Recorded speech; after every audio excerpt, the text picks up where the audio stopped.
Hey, Dan! Oh wait, Dan died. How's it going? Oh, that was a good attempt at being Dan. I felt like Haley Joel Osment and and Jonathan Dan Taylor impression. Thomas at the same. It feels a bit mean now because he died. I know, but you can still take his ashes to the movies with you every now and then. Sprinkle some of him on your popcorn. Oh yeah, I forgot to tell all the patrons to the podcast. As soon as Danny hit stop on the recording to the Infinity War review, he just turned to dust. In the arms of the angel, fly. So he's dead now. So that's good. So I got a new host. His name is Hi. Michael, and he's an autist too. But he's not gay like Danny is. Oh, Or was, sorry, past tense. that's true. But you know what? We don't know what the ashes identify as, Oh, so that's we true. can't really call maybe him. now that he's a... We can't Maybe even... he identifies as living. Yes, exactly. He still technically is living, if you think Well, about he's it. still alive in our hearts. He's living on in the hopes he's alive in our hearts, and the hopes and dreams of the director of Real Steel 2 and 3. I still haven't seen the first one. I know Danny loves it. That was like the second movie night we ever had, and I wasn't even there. Apparently, Well, Danny just fell asleep. There, you weren't there. Sounds like a good time. Everybody, join our Discord and join movie nights on Yes. Friday or Saturday. Danny isn't. He doesn't join them because he's dead. He's Dust now. it'd be I'll rude of bring him his to ashes. join. He doesn't say anything. We thought the best way to honor his memory would be to talk about some of the He's movies. with a diversity hire. Yeah. Oh yeah. Even if I'm like the most racist I've ever been in this episode, only to honor Dan's memory. Yes. It's okay because Michael is Browno. I'm appealing to the masses like That's SJW true. Marvel. But no, we thought we'd honor Dan's memory by talking about some of his favorite movies ever made. The Star Wars. Yes, there were 3 of them. The Star Wars prequels, not Rogue One, not the great new hit film No. Solo, a Star Wars silent movie. We're still... But the amazing unfortunately. masterpieces that George Lucas made, that George Himself Lucas this farted time. out into cinemas worldwide for people to love and meme to death. The Star Wars prequels. We'll break them down. Well, we'll talk about each one individually. Yeah. And like I always try to like talk about my experiences like watching them. Right. You're like 36 or how old are you? I always forget. Like I'm gonna be 30 in November, so I have lived long enough to have seen all of the prequels in theaters at an age where I can understand and enjoy them. So were you? I was there. You're one of the weirdest people I've met in terms of you like this. You love the Star Wars prequels, but you don't like the original trilogy. I do. I do not like the original trilogy. I have always been someone who's more obsessed with anything that's expanded. That's why I'm more a fan of the expanded universe and the prequels as Oh, they the expanded open up, universe like, is great. Yeah, but like the thing is, like when you watch the prequels, like the whole universe is completely different from the. Oh, I forgot to do a sync. All right, so when I was watching, we're going back to when the Phantom Menace opened. It was, you have to understand the cultural impact it had on the States, and a young boy like at my age, he was like, It had a cultural impact here. Like I think I said in one of the podcasts that like I had a babysitter one night because my parents, they got all dressed up, and I think my dad was wearing like a shirt and tie and stuff, and they went out to see the Phantom Menace. Right. And he came back like talking about how much he loved it, and he told me, he's like, oh, I saw a movie called Star Wars. I'm like, woo, that sounds cool. yeah. So then they showed me the original trilogy on VHS, and I went to go and see Phantom Menace in the theater, and oh, loved it. I know there was like a huge cult because there was so much like Yeah. marketing push for that film. Oh, for sure. I mean, I was there as a kid. I remember vividly they had everything. They had like painting sets. We had Jar Jar talking banks. My brother and I, we had the Jar Jar Tickle me, talking Jar bank Jar. with Qui-Gon talking bank. We had Star Wars Obi-Wan on the Xbox. They had Jar Jar bubble bath. They had the Jar Jar lollipop thing, you know, the one. Oh, yeah, with the tongue. With the tongue is the lollipop. Very well God. thought out. That's almost as good as the vibrating Hogwarts broom that girls were What? enjoying a little too much for their parents' taste. You Okay. didn't know that? No, that's Okay, one of the first promotional things, and this is the same time period, mind you, as the Phantom Menace, because you have to understand. The Philosopher's Stone came out roughly Yeah. around that same time. It's the same year and all. So they had one of the promotional toys for Harry Potter and the Philosopher's Stone was a broom that vibrated because as Quidditch, you know, the brooms Well, they can't make a fucking flying broom, so the closest thing they could come up with was a vibrating broom. Now, the problem is, you're a young girl. Can you imagine, like, got a that's how you vibrating find your broom. sexuality? Through a Yeah, Harry Potter exactly. broom toy. Through old Joanne, whatever the fuck Rowling's sick, twisted I knew marketing. Harry Potter was from the devil. Yeah, let's suffice it to say parents were none too pleased with that. But, like, we're talking 1999, the summer of Yeah. 1999. It came out in, like, it's shortly after. It's not by much. I think it was in, like, November. I'm not sure. I'm not going to look up the wiki, but I have a distinct feeling that it was, like, a fall movie. Okay.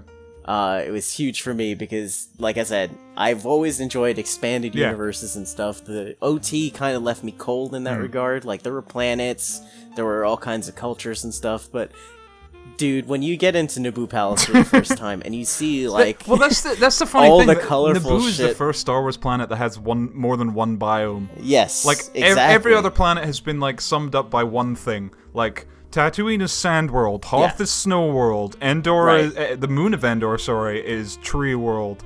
Naboo has and the moons of Iago. Naboo has a swamp, where angels come an from. underwater fish people. It has a palace and like this weird, Yeah. and there could be more stuff there. And it also had this weird like swamp woodlands, Yeah. and it's beautiful, Dude, it's weird. It's part of it is like just like bogs, and the other half is like hyper stylized European Thailand is the best way I could put it. Like it's got like the Italian influence in architecture. Well, but they the filmed clothing it. Is all They like filmed Thai. a lot of the Naboo stuff, and like I know for Attack of the Clones, they filmed it in Italy or somewhere in Europe. Yeah, it was Italy. Yeah. We'll I get remember to the Attack because of I the had Clones. the DVDs. Yeah. Oh, the best. The best, the The one they're movie comparing ever made. Solo to. Yeah, they say it's almost as bad as Attack of the Clones, which is like, what you mean? It's so bad it's good? Because that's we'll get to it, but no, that's I they- consider Attack of the Clones to be so That's- bad it's funny. But we'll get to that. I have a weird place in my heart for it, but Well, we'll yeah, get to that because But Phantom no, Menace is an incredibly divisive movie because many neck-bearded is. man-children went to see it and then claimed that George Lucas ruined their childhood, which makes no sense to me exactly. because, like, if you look at what the prequels did, yeah, okay, there's some, like, problems with continuity, like, Leia says... Oh, tons Oh, of yeah, problems. definitely. Yeah. Like, the biggest one is, like, Leia says she remembers her mother, like, oh, you know, just feelings. And it's like, Yeah. you were alive for 2 minutes when your mother died. Pretty much. But they do not ruin the original trilogy. No. Sure, Anakin's a whiny man-child, but whatever. But the Disney movies, they literally ruin the impact that like the OT They has. really have. It's like, hey, you remember when the heroes saved the day? It meant nothing, and then they died like little bitches. Like that ruins Star Wars more than the prequels ruin. Like the prequels. The prequels, if they get one thing right, it's the most important thing. In the title, the name of the movies is Star Wars. Yes. And the original trilogy is more like Star Battles. Yes. There's a war going on, but you never see it. No, yeah, you don't. From the Phantom Menace onward, it was a war. see It a was Star war Wars, evolving. not Star Small Battles. Well, let's not also forget there's a whole political aspect now. This is one of the things that Kevin that's- hated yeah, about it the because he's saying taxation you know, is- it's it's for stupid. kids. Yeah, but I look at it this way: people forget that these are supposed to be Saturday morning Mm-hmm. serials, and that's the exact way that a Saturday morning serial would start, with something that is just completely above kids' Yeah. heads. Like, And I then didn't care. They would watch it for the I action watched it for the and action. adventure. Yeah, I would, Like, who cares I about couldn't give a taxes? fuck about the Trade Yeah. Federation. Yeah, like I didn't care about the crawl because I don't pay attention Exactly, to that. but I saw also Jedi. didn't really care about the Empire in the original trilogy either. I just wanted to watch people fight each other. Yeah. And that's why, like, even as a child, I knew, Exactly. like, the original trilogy is better in the regards that, like, I watched it as a kid and I was like, whoa, this movie looks so real. Because it was real. Yeah. Like, it had some amazing matte paintings and then everything else is, like, practical effects. Like, the ships were real. The You're right. aliens were animatronics, all that sort of stuff. The prequels are a mess in terms of visuals. Like, Visuals, yeah, but but- I would say that Phantom Menace is one of the best looking Star Wars movies. It is. A lot of people don't know about the matte paintings. They don't know about how much of this film was done with practical effects it because wasn't they would. like with the I don't think they still used matte paintings with Phantom Menace, but what they did was they used a lot I of think they miniatures. did some of them. No, I think it was all miniatures. I'll have to look it up. I swear there were parts of like the palace that were still matte paintings, but I could be wrong. No, I'm pretty sure, because I remember seeing like it's a video called "The Surprising Practical Effects of the Prequels." Oh, okay. Which I knew about because I watched the behind the scenes stuff Right. religiously as a kid, and everyone's like, yeah, me "Oh, it's all too. blue screens." It's like, yeah, sure, all the actors and stuff, but there's some sets, especially with Phantom Menace. There's the most sets of the prequels I think on the it Phantom was Menace. most sets. Yeah, people also forget too that what George was doing with technology. The movies that we have today, Planet of the Apes, the remake, and all that stuff, couldn't be possible without the advances George was making in the Phantom Menace. And if you celebrate the prequels for anything, it's got to be the technical mastery that they had. The pod racing segment holds up that's today. Amazing. I never cared for that as a kid, It's but when I saw it, incredible. because like As an adult, I loved them when I was a kid just because Yeah. they were dumb action movies and I liked Star Wars. Yeah. And then I must have been like a teenager, I saw the Red Letter Media review of the prequels, and I watched them all, and I was like, oh, they are actually really bad movies. And then he convinced me that they were terrible, and it wasn't until I saw The Force Awakens, I was like, this has made me realize that the prequels weren't so bad. So I went back and I watched them all, and it's like Phantom Menace particularly, if you look at like A New Hope has this structure of a hero's journey, and then they blow up a thing, and then there's a space battle at the end, and there's a wise mentor. Yeah. Phantom Menace and Force Awakens both steal from that, but Phantom Menace does it in a way where it takes the same ideas, but as George says, it's like poetry. It's sort of the same things happen, but they're not exactly the same. Yeah. Whereas Force Awakens is just, hey, remember Star Wars? Well, this is the same thing, but literally worse. Well, another thing too that's unique to the Phantom Menace, I think, is, as I said before, with the world building around it. It was the first film to actually incorporate, like, if you watch all the different biomes, I'm not just talking about Naboo and all that stuff, like, just in the way that Tatooine is, like, you're actually seeing more of Tatooine, I think, than you ever saw before in any of the other ones, and that's including the Jabba Palace. Well, yeah, stuff you from got the Return pod of the race, Jedi. where they Yeah, you got the pod race. You see, like, actual Mos Eisley, and then you see the outskirts as well.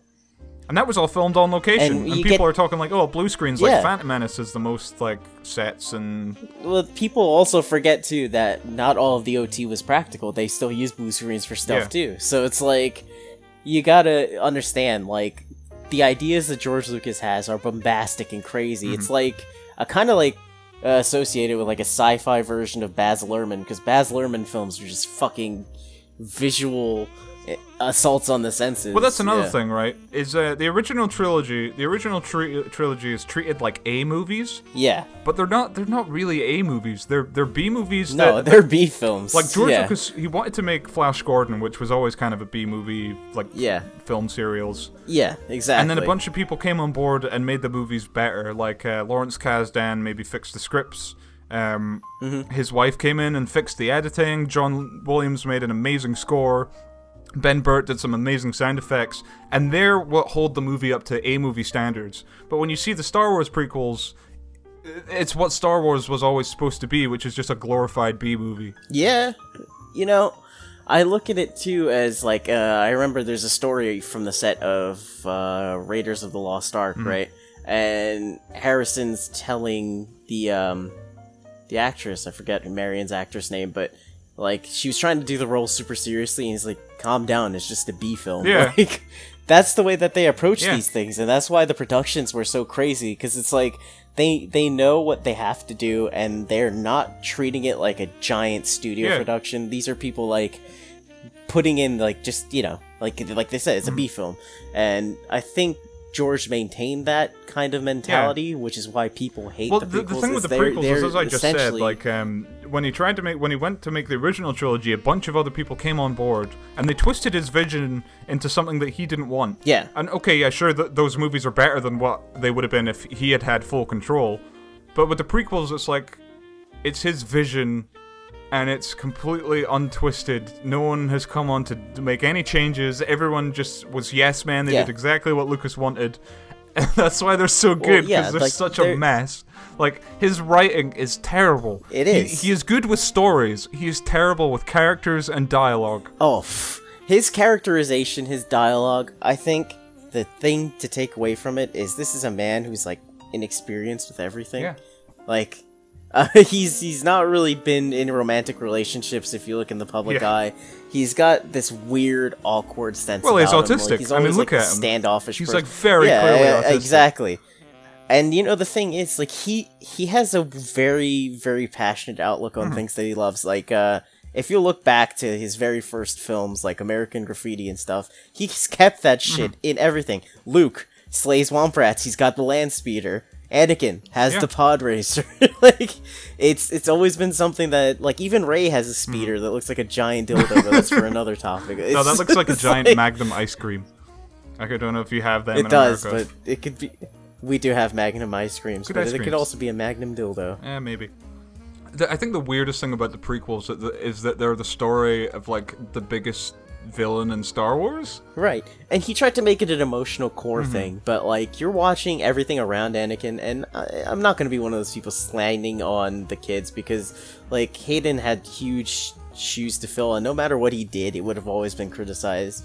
And Jake Lloyd obviously got the shittiest end of the stick. He didn't even get more than one film. Like, he only got and he wasn't very good in it, and that just ruined his life. Like, you look at him now, and he's like getting drunk. He's getting like done for drink driving and stuff. It's like poor guy.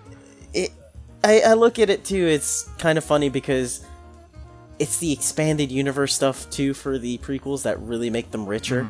As the sparseness, as everyone remarks, with like, oh, off-screen relationship. Blah blah blah, but like, I think those films kind of benefit from that too at the same time, because every film is just contained. I mean, 2 leads into 3, right? But the conflict in each is specific to that point in time. It's a contained conflict. In a lot of ways, it does it better. Like the original trilogy, like same with the original trilogy. Like A New Hope ends, and then Empire Strikes Back takes place a couple years later. Where it's like, okay, you know, Luke's like a general now or whatever, and Han's still tagging around with him and he's ready to leave. And then Return of the Jedi is just like, okay, now Luke's a proper Jedi and they've been doing all this stuff in between Empire Strikes Back that gets expanded on if you read, like, Shadows of the Empire or whatever. But the prequels is, like, such a huge time jump. Like, Phantom Menace, Anakin's a little kid, and then it's, like, 10 years later. And then Revenge of the Sith is, like... maybe 5 years later. It's like the whole Clone Wars later, and it picks up then. Yeah. And I think that's one of the most interesting things about them. But in many ways, they don't work if you haven't seen the original trilogy. Yeah. That's the thing, they're symbiotic in nature, because the original trilogy is the serious end, but I think it's like the prequels are the more, like, lighthearted romps when they begin, and then as it gets progressively darker. Yeah. Well, Revenge of the Sith is like a mess in terms of tone. Like, it starts like the most fun of the prequels, and then it ends like the most dark of any of the Star Wars movies. He finally felt comfortable in his own style, is what I would say. Well, that's what I was going back to what I was saying. The weirdest thing about the prequels being that the story is about the villain of Star Wars, which is the equivalent of making 3 like World War II movies about Hitler, and then doing prequels about him being a small child and how good he was as a small child. It would feel really weird. I think too another thing that makes that conflict interesting, like doing it from the villain's point of view, is that a lot of the time, like, as you all know, the stories with Vader and how he wasn't supposed to be the big bad and everything, like, that everyone took away with. When you humanize a character like that, it really does open up so much potential for your headcanon to understand what's going on with Vader in the original trilogy, like how conflicted he is. And you get to see how he got to that point where he's willing to be that ruthless, that aggressive, that evil. And, like, you see it slowly, too. Even if the acting is bad, the emotion is there. Like, when you genuinely feel for him. Like, he comes back to Tatooine, he's forbidden from seeing his mother, he waits 10 years before Well, that's one of the doing weird that, things and comes about back. Phantom Menace particularly, is it's about him when he's a 10-year-old kid. Yeah. And this is going into another interesting thing about the prequels. The prequels were made mostly to sell toys. Yes. And people treat that like it's a bad thing, but... like, even the original trilogy was made to sell toys. Like, the Ewoks, they were just made to sell toys. But...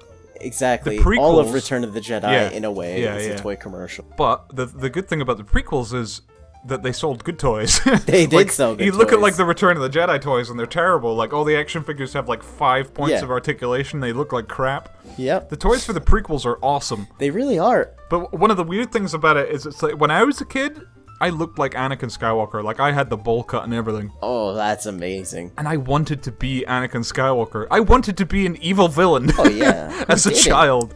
Who didn't? Yeah, well, that's the weird thing right? about It's it. The villains. It's baby Hitler, and we're like, he expects us to see the movie and be like, I yeah. want to be baby Hitler too. Like that's weird. And we did. Yeah, exactly. It He worked. was- he was But it's successful. weird because then in the next movie he murders women and children. Yeah. But they're sand people, so No, it that's doesn't true. matter. They're just Muslims. I think Padme, they cut out the scene where Padme's like, Annie, you didn't do anything wrong. We were gonna have them exterminated anyway. They would have killed themselves. That's what they do. We were gonna shoot a proton torpedo at their settlement. They would have just raped more Would've been great. mothers. That's what they Why do. would they chain her to the moisture thing too? Like, know. were they draining her body of moisture? They do that in Dune, so I was very confused. I was like, is this like a reference to Dune? It's a very awkward one. Well, maybe they just like Because they had her when tied someone- there because they were all taking turns on her, Oh, that's true. despite the fact that they all have wives and children. Why did, if they weren't raping her, why did they kidnap her? Oh, that's Well, going I think to it's an sacrifice. implied rape, Yeah. honestly. But like the Phantom Menace, we've said some really vague things about the prequels, but like we love the prequels. Yeah. Like in many ways, they're the best Star Wars. I would so, say, like going yeah. through the movie really quickly, the introduction's really cool. Like sure, Qui-Gon and Obi-Wan Yes. aren't really great characters in this movie, but like the action is really cool, and like the weird I donut think with the you donut see hole hints in the of middle. it, though. Yeah, You but it's not there's great. there's hints of it. It's mostly like the you have acting is Obi-Wan like with his. like stilted and weird. I think they don't know how to act in a Star Wars movie. That's the thing. Well, George Lucas is not an The, actor's director. Like all he apparently, No, he like definitely you must isn't. have heard the rumors that all he really says is faster and more intense. Like, and he Yeah. he even admits to that. I've heard those, yeah. But he really should have brought on But I like also- an acting director. I think for what he wanted to do, though, he didn't. He has a certain vision. It's a tunnel vision. So he's got a tunnel That's vision true, yeah. view of what it is that he wants to be. And that's one of the That's why things I he love doesn't about them want to so bring much. someone else Is in. it's just they are completely unaltered. His vision. Unmitigated He made Lucas. exactly the movies that he wanted to make, for better or He worse. wanted to for the first time. Yeah. And going back, touching on what you said, the introductions are great for the, like the movie and the universe of that period in time. I think the most interesting thing too is when you watch that opening scene, you realize that the Jedi really were like negotiators. It's like you're seriously seeing for the first time outside of expanded universe stuff what the Jedi Order was Yeah. like, their traits, their disciplines, the way they handle diplomatic stuff, as well as like combat Well, stuff. that's the good thing about the prequels is that they capitalized on the biggest selling point of Star Wars, which is the Jedi. These weird right. space wizards that wield laser swords and have magic powers. That's cool. Yeah. Like you look at the original trilogy, and like all the media's like, oh, everyone wanted to be Han Solo when they were a kid. Who the hell wanted to be Han Solo? Harrison Ford didn't He's even a want to be little- Han Solo. He He's just really some dickhead didn't. that has a weird big like hairy animal pet and a ugly looking ship. Luke Skywalker, he had faults and he overcame them and became a hero, and then he made his own And he green was laser optimistic. sword and he had powers. You want to be that. And he was optimistic. Yeah. Yeah. He wasn't a dickhead about everything like Han Solo was. And that's what the prequels were. They were all about the Jedi, and that's what we wanted as kids. Yeah, pretty much. I think kids that watch the prequels love them, and it's the people that watch the original trilogy that hate the prequels. Yeah.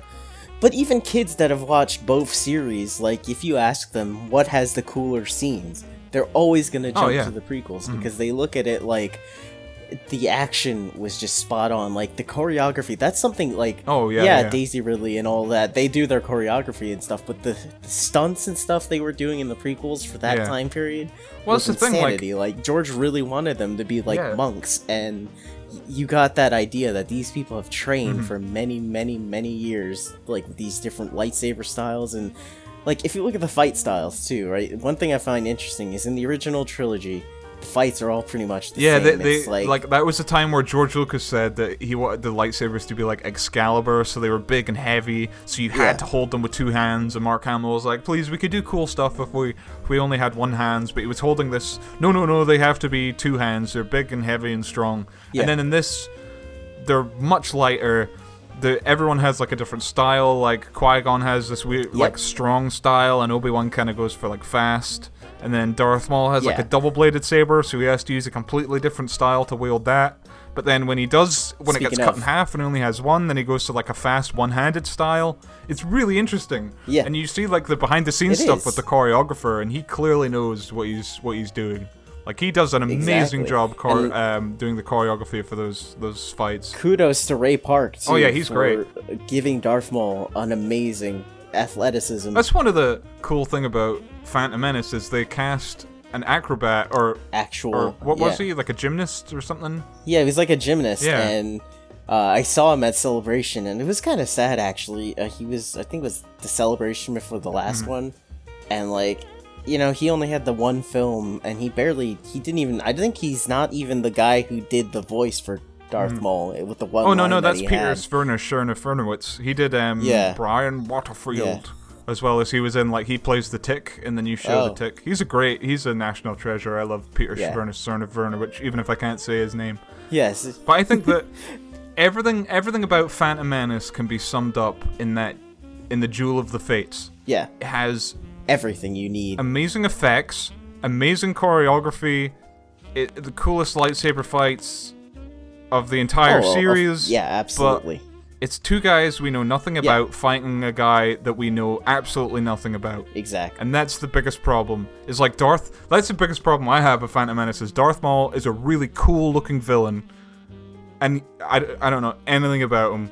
Like in the Clone Wars they go a bit more detail about his later life, but I want to know about his earlier life. Why did they kill him off? I don't know, honestly. Because that's the biggest problem of all three of them. I don't understand that at all. I feel like George jumped the gun because obviously, you know, Clone Wars, the 3D series, got it right when they're like, okay, Obi-Wan needs an adversary that he has a close personal connection to, and who better than Darth Maul? So they brought Maul back, and that conflict really made some of the best episodes of the 3D Clone Wars. The fact that, like, Obi-Wan is now at a stage in his life where he feels confident enough to take on Maul by himself multiple times.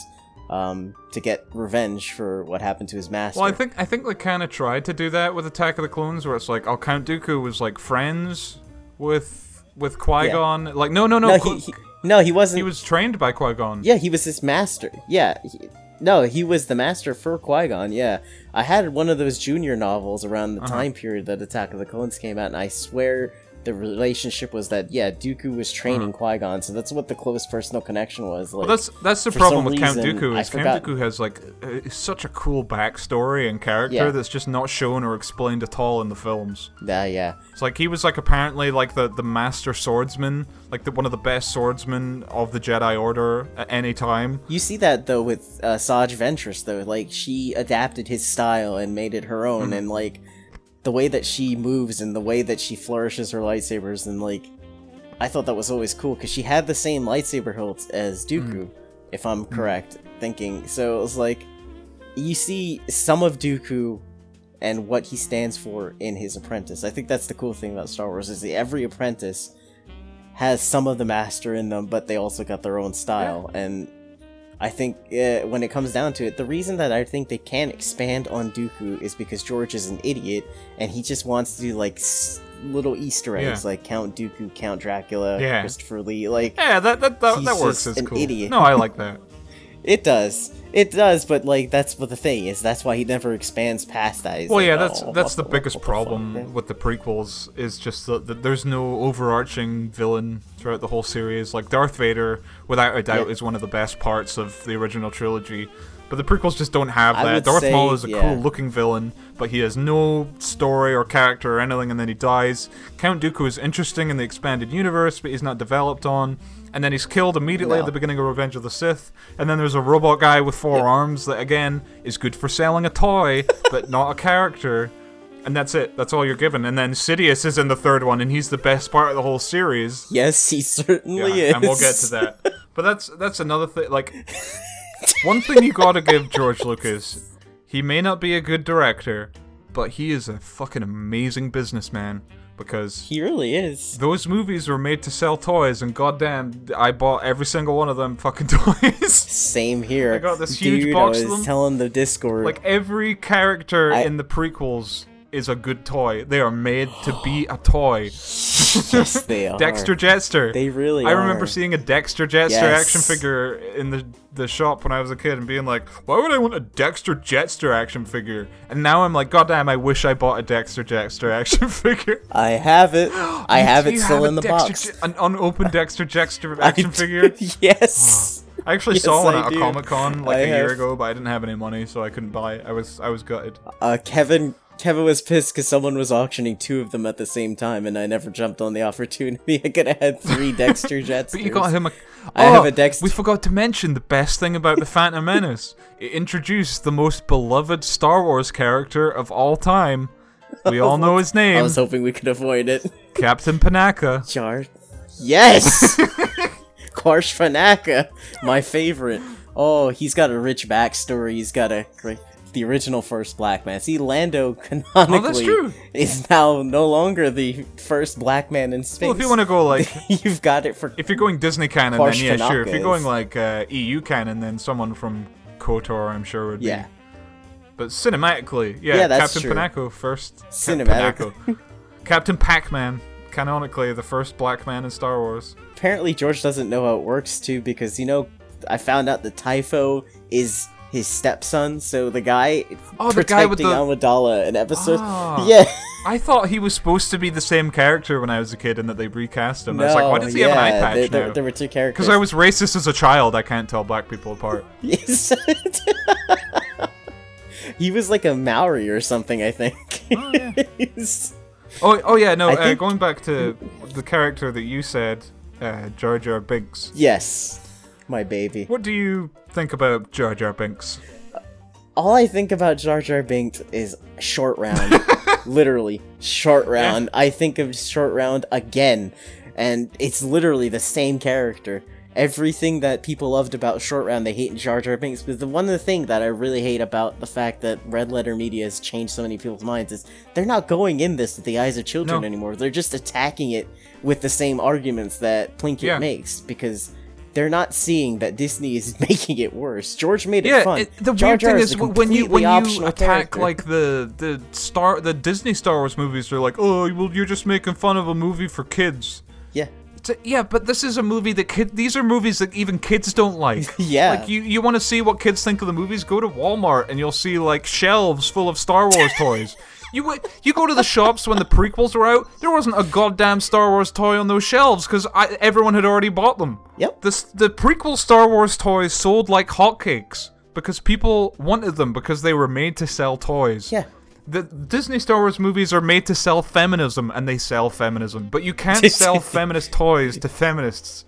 You can't, especially not Rose Tico. You need to sell toys to children, but they're not made to sell toys to children. Even the films themselves don't have anything to make cool toys No, from, exactly. if you think about BB-8, it. like he makes a cool like remote-controlled like car thing. Yeah, but you put a kid next to a BB-8 toy and an R2-D2 toy. Who do you think they're gonna go for? Obviously R2-D2. Well, If they don't have a choice, they'll go for BB-8. I don't know. I think a kid might go for BB-8 because he's cool and he's a ball and he rotates. Like I would go for R2 because he's iconic. I would but- say kids, if it's everything that R2 has. Okay, R2's got the jetpack. Yeah, He's that's got true. the lighter finger. Ah, He's got the jetpack. He's got all- Okay, no, we gotta get back to the Star Wars prequels. But we'll sum up because, like, I want to say Yeah. about Phantom Menace. I want to say that Phantom Menace, visually the best Star Wars movie. It The is. CG for the time was great. Most of it still holds up, Oh yeah. apart from the Gungans. Well, yeah. So, yeah, Michael, what do you think about Jar Jar Binks? Okay, I have to say, Gungan culture as a whole, it is literally one of the most interesting aspects of the Phantom Menace. You are getting to experience a race that can speak English for the first time and actually explore like their Did they culture, speak English? their heritage. When you get to Otok, Misa like a tease. Misa like a Is that English? It is. That's like pigeon English. It is Pidgin English. They could be like underwater Hawaiians for all we know. I mean, I'd look at it this way. I had to write a term paper on like unique worlds and stuff for college, And I chose Otogunga because I had such an amazing experience as a kid when they're swimming in the lake down to that underwater city, and that is one of the most beautiful shots to look in any Star Wars movie is when they're swimming to work, because that underwater city is so cool. It is. It's even in the game. Oh yeah, it is in the game. It's the worst level in the game. It is the worst level. I think at the end we should talk about the video games, because that's another thing. Like we'll get to that, but yeah, definitely. Stay tuned. We're gonna talk about random Star Wars stuff at the end. But yeah, like Otogunga's a cool design. The Gungans are cool. Jar Jar Binks, as a kid, I loved him because I thought he was funny because he stood in poo, and it was funny because he stood in poo and then he said, "Oh, icky icky poo." Now I look at him and I go, okay, yeah, I can see why people hated Jar Jar Binks.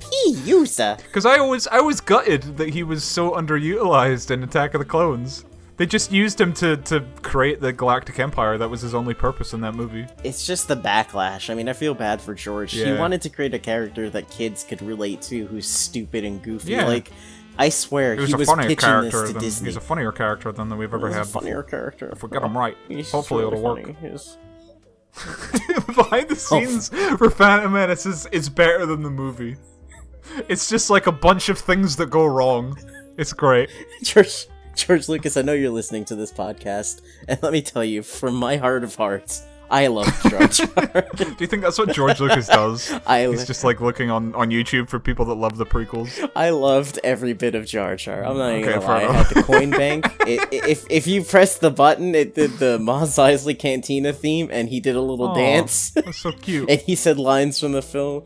Well, we all know what I think of Jar Jar. I made everyone's favorite Star Wars movie. Yeah, you did. Jar Jar Binks: A Star Wars Story. I commented profusely. Yeah, I think you commented like 20 times on that video. Everybody go watch my animation, Jar Jar Binks: A Star Wars Story, and then watch our podcast where me and the recently deceased Danny read out the script. I put like a Jar Jar lollipop in Danny's ashes, like the one with the tongue. So he could... that's how he'd want it. He could always have weird debates with Jar Jar's tongue about whether it's gay or not. And that's another thing. The greatest Star Wars character who became president of the United States is also in the Phantom Menace, Boss Nass himself. Played by everyone's Donaldo UK Trump. national treasure, Brian Blessed. He's so amazing. Yeah, I know, I love him. Like, he's the ruler. He doesn't even look like the rest of the Gungans. I know, why does he look so weird? I loved it. I always, like, if you look on the back of his head, he has his, like, ears folded up into a ponytail. It's so weird. Yep. He's just amazing, though, as a character. Like, wait, were you comparing him to Trump, like, 2 minutes ago? Yes. Why? Yes. Because if you look at them physically, they resemble each other. If you look at Boss Nass from a side angle, it's Donald Trump. And that's why I'm not gonna argue just with that. have a weird love. I have an incredible love for Boss Nass. I mean, I'm talking like action figures. Anything I could get my hands on with Boss Nass. Like Korea and Japan, I think, had these soda toppers for their Pepsi bottles because Pepsi was a Star Wars sponsor. Dude, I have the fucking Dexter Jetster one. I'm trying to find the Boss Nass one. I have one that's just like Dexter Jetster's head. It's a soda cap. Well, getting to Dexter Jetster, Phantom Menace, good visually, sure, like, the writing is terrible or whatever, but I still think in many ways it is the best prequel. It has a consistent tone throughout, and like everyone says Revenge of the Sith is the best prequel. I love it, but tonally it's a mess. Like, it starts like really jovial and fun, and it ends like super dark and weird. Yes. Phantom Menace gets the tone of Star Wars, right? It maybe not the writing, maybe not the fun goofiness of, you know, jovial tone of Star Wars, but it gets like Anakin taking down this Death Star, and he's just this young kid. Oh, my closing thoughts, alright, on Episode 1. It is the perfect summer film. That is the best way that I could describe it. It had everything that audiences wanted. Great action. The marketing was on point. Yeah. Great action. It had amazing design for the worlds. Like, it has I had the possibly the best Star Wars soundtrack. Duel of the Fates. Yes, okay. Great. Maybe not the best. Revenge of the Sith has some really good songs, and even Duel of the Fates is in there as well. Duel of the Fates is actually in every Star Wars prequel. It is. Yeah. It's a consistent theme, actually. Yeah. It's even there when Anakin's riding his speeder back to the Tusken camp. Yeah. So I would say that I remember being a kid. I turned on the radio because it was a huge thing, and it was the first promotional material for the Phantom Menace I had ever come into contact with. Was a radio station played Duel of the Fates before the movie came out, and this is weird. You're like, how many times are you gonna hear a fully classical John Williams song on the radio? Yeah, on the radio, and that's literally like the whole nostalgic marketing of this film and the way that it changed like summer cinema, I would say, as a whole, because blockbusters in that time period, they were big, but like the Phantom Menace was the biggest of them when it came out, and that's, you know, that's undeniable. So I would say that The Phantom Menace is my personal favorite prequel because I have so many good memories invested in it, like people have for the OT, but I also have like an emotional connection to it because I was at a point in my life as a kid where I was like, holy shit, this is the kind of stuff that I love. It's got everything that I love. Like, fair enough. I would say it's the best visually. It has possibly it probably has the best lightsaber fight in all of Star Wars. But you got Jar Jar Binks isn't the best. I know you like him. Anakin isn't the best. It's good. It's not terrible. It's not as bad as everyone says it is. It is a mess, but I do. Yeah. I have a soft spot for it because I loved it as a kid. Right. Attack of the Clones. See, like you said, you have nostalgia for like Phantom Menace and the stuff at the time. I think I was about 5 when Phantom Menace came out, so I don't remember I wasn't aware of it. I was aware of it during Attack of the Clones, because I loved Star Wars at that point, and one day my dad came home from work, and he says, hey, Ethan, I got you a gift, and he handed me a little action figure, my first ever Star Wars action figure that I still have. He says, it's Boba Fett, and I looked at it, and I said, oh, that's not Boba Fett. Who's this? It's a blue Boba Fett, and he's got 2 guns. Who's this guy? And then I saw I saw a poster. Figure. I still have him. Later, I saw a poster for Attack of the Clones. I'm like, oh, it's that Boba Fett guy. And so I have this nostalgia you have for Phantom Menace for Attack of the Clones, but Attack of the Clones wasn't as hyped because pretty much everyone hated the Phantom Menace. Yeah, it's one of those weird things, right? Like culturally, people moved on from it. They started becoming more critical of it. And cynical. And understandably why. Because, like you said, The Phantom Menace is not perfect. Very flawed movie. I also think George really had no idea what the hell he was doing. Obi-Wan had that kind of mid-mullet hair, and it's just Attack of the very Clones, weird movie. Attack of the Clones is a rough draft of a movie. It wasn't like, okay, I'll do a rough draft and then I'll show it to my other writers and then they'll fix it up. It was just, okay, here's my draft, we'll start shooting. That's exactly what happened. I wrote it in a day, and that's the whole movie. And this is why I say, like, I will argue that Phantom Menace is a good movie, Revenge of the Sith is a great movie, Attack of the Clones is so bad it's good. It is. Like, it's just like, dude, everything about Attack of the Clones is so bad it's good. From the moment that the film opens to the assassination, like the assassination attempt on Padme was supposed to have an emotional point, but you're just laughing. I guess I was wrong, so Senator. Stupid. I guess there was no danger at all. Panaka's just missing for some reason, no explanation. I failed you, Senator. Just people are... No, you're a decoy. You did exactly your job. If anything, you did exactly what I paid you for. So no, you didn't fail me. I bet Natalie Portman wishes she was in that, and then they have the great. She wouldn't have to be in Thor: The Dark World. Thor: The Dark World actually reminds me of Attack of the Clones, where they're on Asgard. It does. It's just because it's awful, and it's the second movie. I love the scene Ragnarok after they blow up. You see CGI Yoda, and then immediately after that, you see Anakin, played by the wonderful Hayden Christensen, in an elevator. Brilliant. Where they established that they had character development off screen, which is possibly my favorite scene in the movie. Where Obi-Wan's like, oh, you haven't seemed this stressed since you fell into that nest of Gundarks. You fell into that nightmare, Master, and I rescued you. Oh yes, I remember that. You turned Dane DeHaan into Hayden Christensen. I play by the rules. I'm a soldier. I need your blood, Spider-Man. I'm a Jedi Master. I'm a Jedi Master. Dane DeHaan, the second most attractive man in Hollywood. second best to Hayden He Christensen. is. Hayden Christensen is a good actor. He's really handsome. I think Danny even said Hayden Christensen's delivery of "I hate you" in Revenge of the Sith is possibly the best line delivery in all of Star Wars. Oh, it is. I can't even try to mimic the Dude, way he like- says that, and it's so filled with hatred in his voice. He does such a good job. Yeah. The problem with Attack of the Clones is not Hayden Christensen, it's George Lucas is a terrible director. He's and writer. Obi-Wan's and producer. Ewan McGregor's charismatic as hell in Attack of the Clones. He's stilted and awkward in He Phantom is. Menace, but he's given time to shine in Attack of the Clones. And as you said, he has that awkward mullet, and he looks weird. But he's still fun and charismatic, and He's probably the best part of the film. Like, I remember the Starfighter battle where he has his little Starfighter. Well, that's and he's another like, thing. "Boss, this is why I hate flying." everybody says It's like- everybody says that Boba Fett's really cool, and everyone loves Boba Fett.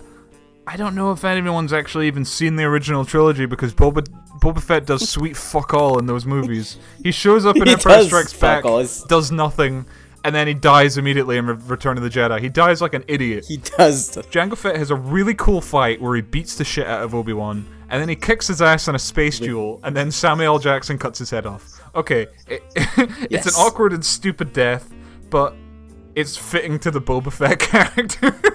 And since is. Boba It Fett is is now very a clone fitting. of Jango Fett, it's like good foreshadowing that Boba Fett's going to be an idiot and die in a stupid way. Yes. George had his little Easter eggs for us to pick up at on. least Jango Fett... 2018. Yeah, exactly. But at least Jango Fett had a cool scene on Kamino where he was flying around and shooting rockets out of his jetpack. I would say he's, one of those characters like the expanded universe treated super well. Like, Yeah. I don't know if you've heard any or read any of his stuff, Because but Boba Fett is a cool set of armor and nothing else. yeah. Whereas Django is like a killer. Because I don't know if you played the Bounty Hunter game, but that game's great. Yes, I did. It deserves a Steam re-release, I think. yeah, Like, did they re-release it on I Steam? don't even know if it's got a PC version. It's on PS. Yeah, it's on There's a PS4, yeah. PS3 version. Yeah. But I want to say, like, Zamwazel, for example, yeah. is something that's a missed opportunity. She has a close connection to Jango Yeah. Fett, the rivals. Something I never Seeing understood them about fight her over is that things. she's a changeling, which is never ever brought up Yeah. again in Star Wars. She turns into a human female, otherwise she looks like a weird, ugly, like... Lizard. Yeah, from the Super lizard, Mario yeah. Brothers. She looks like Mark Zuckerberg. She does. And it's like, can she change to any form she wants? How does she change? I I'm sure think- there's a Wikipedia page about it, but it was just so weird. I would say the reason that she stays in that human form is it's like the easiest for her to sneak around in. I mean, a giant lizard thing like Bosk is a little Yeah. harder to hide. Like, Well, if you remember well, that's Bosk, true. he just Oh, yeah. stands out in that scene. Oh yeah, well it's a Trandoshan, they're ugly looking. Yeah, they are really ugly. Going back to Zam Wessel, the stupidest, possibly one of the stupid, well, every scene in Attack of the Clones is the stupidest scene in Attack of the Clones. But I love the bit on Coruscant, where we didn't mention it in Phantom Menace. Coruscant is a beautiful city. George Lucas stole it is. from the expanded universe, but visually it's great. It is. But that scene where they know that someone's trying to kill Padme, and Obi-Wan's like, "Patience, use the Force," and then immediately jumps out of a window and just barely manages to catch onto a droid that kind of flies him around the city. Anakin saves him. Yes. And then immediately after he saves him, Anakin jumps out of his speeder and Obi-Wan says, "I hate it when he does that." So, you hate it when he does immediately what you did like 2 minutes ago? Teach by example. I think those scenes are just comical for the wrong reasons. Yeah. They're great because it's just like the insanity. I Yeah. think it's literally George Lucas's attempt at humor. He's done this multiple times throughout the Yeah. years. It's most apparent in Attack of the Clones Oh, yeah. and Kingdom of the Crystal Skull. Well, that's the thing. Like the humor in the beginning of Revenge of the Sith is actually kind of cute, It is. but in Attack of the Clones, it's just so cringy. It's kind of funny.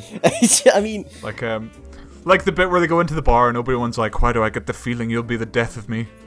It's like, I remember seeing that as a kid and finding it funny because I knew that obviously Darth Vader kills Obi-Wan. But Yeah. seeing it now, it's like it's so like on the nose and kind of awkward. it's too on the nose. But that bar scene's kind of cool. In that bar scene, you actually see the Pod Racer game on N64 in one of the screens. Yes. That's great. Little touches like that I love about the Star Wars Speaking prequels. of, Death sticks. Yes, thing Luis that unites Bagano, everything. the greatest Star Wars character in the expanded universe, who goes home, rethinks his business strategy, and then becomes the biggest drug lord in all of Coruscant, which is amazing. So Obi-Wan actually put him on a path to greatness, if you think about it. Greatness in a weird way, but yeah. It ties everything from the Jar Jar wasting time special Mm-hmm. to my personal love of Attack of the Clones. The scene is just genius. It's just so stupid, and it's George trying to be funny again. That's what I'm saying. Like, this is George's idea of his autism doesn't seem to work for humor. Like, everything else is like. Well, that's like it begs the question when they go to the bar. He says he's going for a drink. What I can only assume is he's drinking alcohol. Is he drinking alcohol? I don't know if Jedi can drink alcohol. To be honest, That's because they're not allowed to get married. Are they allowed to get drunk? I don't know, actually. We got to talk about the worst part of Attack of the Clones, the awful attempt at a romance between two terrible actors. Well, one great actor and a terrible actress. And Thor's girlfriend. Hayden Christensen, star of Goosebumps episode with a puppet, and Natalie Portman, famous for her role as the girl that says Chris Hemsworth has a good body. Yes. And being half naked in The Professional. That's true. Which is another she's attractive Luc enough. Besson film. She ties into the Valerian universe through Luc Besson. So, because he directed both. But Red Letter Media did probably the best thing about the Plinkett review for Attack of the Clones is the whole thing where he does all of the things that Anakin does that would, in this universe, have a woman like screaming and running away, but yet she marries him. You know what I think, like, about the romance? I think what is most apparent about it is that George kind of approached it, I guess, from the angle, and this is not trying to justify it, I think in his head he's thinking, how would someone this autistic and fucking weird like Anakin approach romance? Because he's been taught his whole life, like, since leaving his home planet, that attachment is wrong and all this stuff, and he's dealing with all of this shit growing into his, like, heart, like he's starting to feel for someone. I mean, he had that, like, little crush. Because he's this weird slave kid from a sand planet. But the writing... He's been in this weird weird council of monks for like 10 years where he's been raised to, like, not show any emotion or affection towards people, only to drink alcohol at a bar. And get death sticks on the side. You want to sell me all your death sticks. There's funny side note. There is in Star Wars Legacy, the expanded universe comic, Cade Skywalker is a death sticks addict. Oh, really? That's one of Great. It's great too because Luke visits Cade in that comic periodically, and he says that he uses the death sticks to keep Luke away because he doesn't want to be a Jedi anymore. So that's amazing. It's a beautiful tie-in to the. And there's another quick scene that ties into the Phantom Menace. They do pass the moons of Viego on one of their trips, which you'll remember from the Phantom Menace. Exact. Are you an angel? Oh, I forgot you do a really good girl's voice. You're the most beautiful beings in the entire universe. They're from the moons of Amazing. Viego, I think. I think. Fucking Jake Lloyd. I remember watching him try to pronounce Coruscant. Coruscant? I'm sorry, but just... What the fuck are you doing, kid?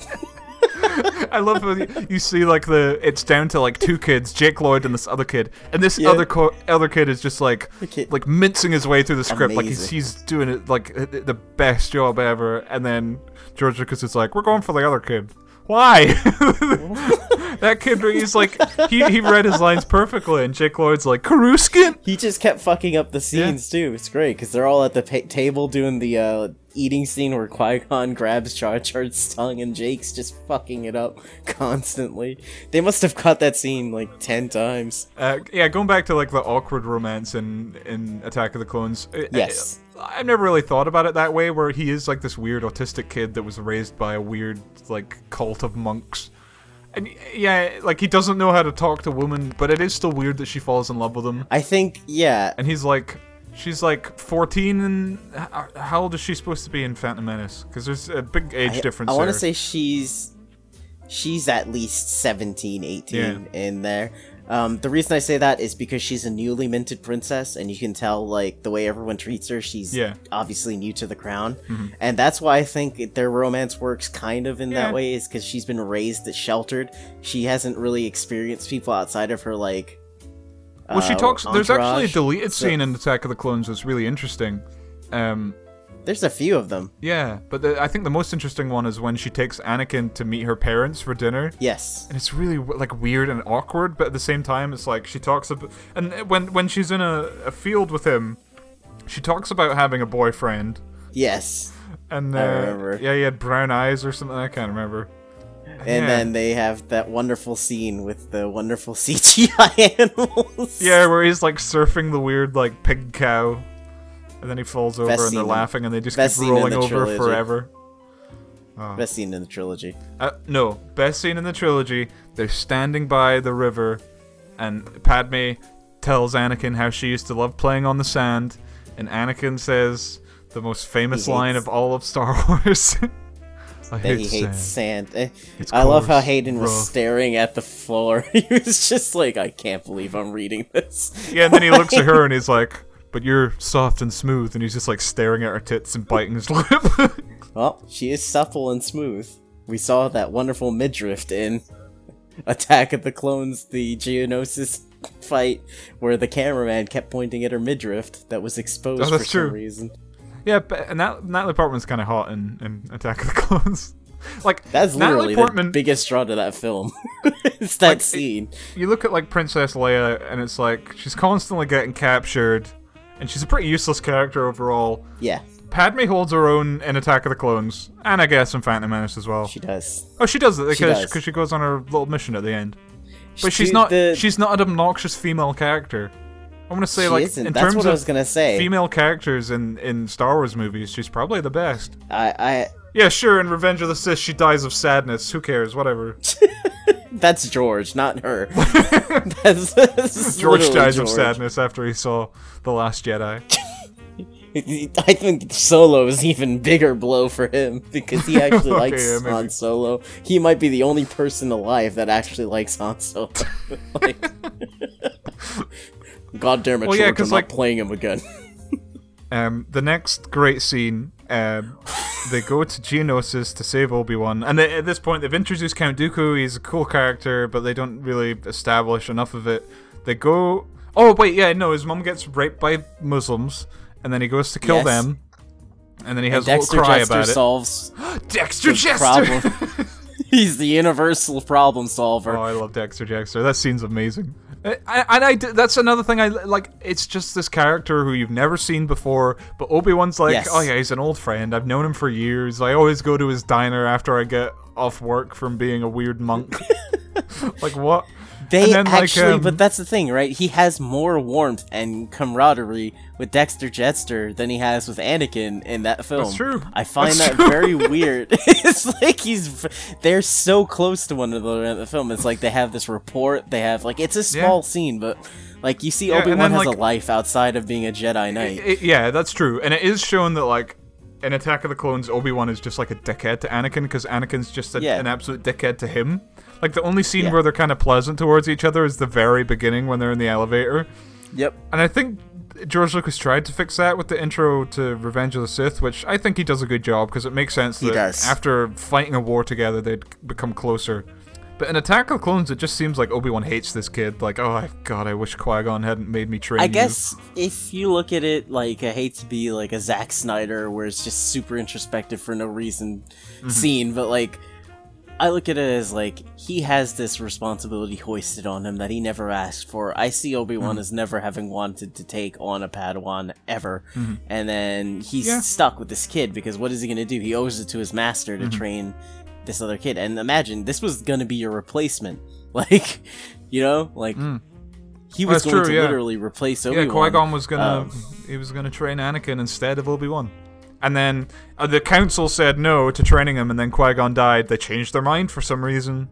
Who cares? The movie's got to happen. He didn't die because of that lightsaber wound. He died because of sadness. He died because he had a broken heart. He lost the will to live. He did.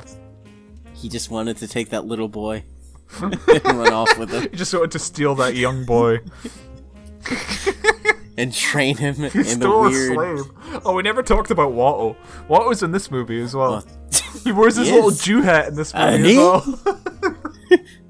Jay will be proud that we mention his favorite character, His his little favorite Jew hat. racist depiction. Annie? No, it Annie?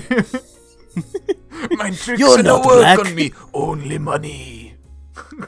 You're not the black. Oh, Where's the real Annie? The black one. I love Watto. I do too.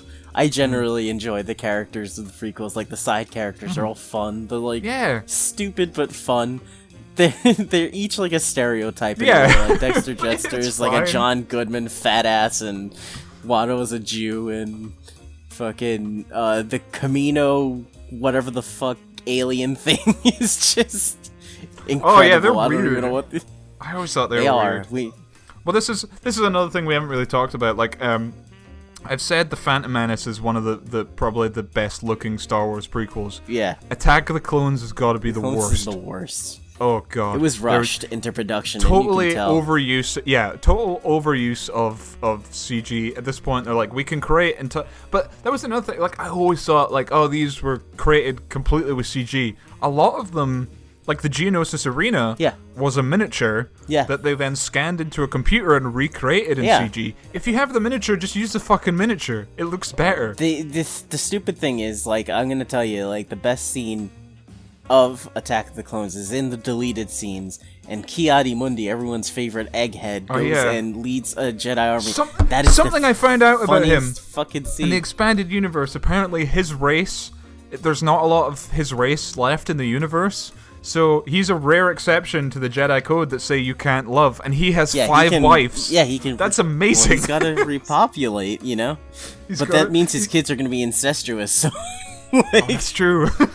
That's a very bizarre circumstance. That's why they all have the big eggheads. They're supposed to just look more like humans, but they're just deformed because they're made They from are. they're incest babies.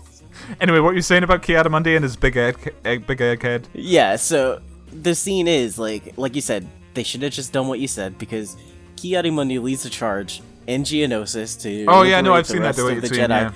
Yeah, and they add in the special effects placeholders, and it's just bad. Yeah. They're like Yeah. paper cutouts, and you're just like, why didn't you just do the miniatures? It would have That been was so another much thing better I looking never than understood. fucking- Why the hell was the entirety of the clone army created in CG? They look terrible. They do. They look better in the Clone Wars cartoon, the 3D animated Clone Wars cartoon. They look more realistic. And I never, because you see like people cosplaying as the clones, and it's like that doesn't look right because it looks real. Like in your head, you see them as this fake-looking CGI thing. Like okay, you want to make Dexter Jetster a 4-armed alien meatbag thing? Sure, yeah, do that in CG. Do Watto a flying Jew in CG. The clones, you could just like. There's a bit in Revenge of the Sith where like the Wookiees are fighting the droids, and they're all real Wookiees. They're all filmed in front of a blue screen. Why not just do that with the clones? That is a good question. I really don't know.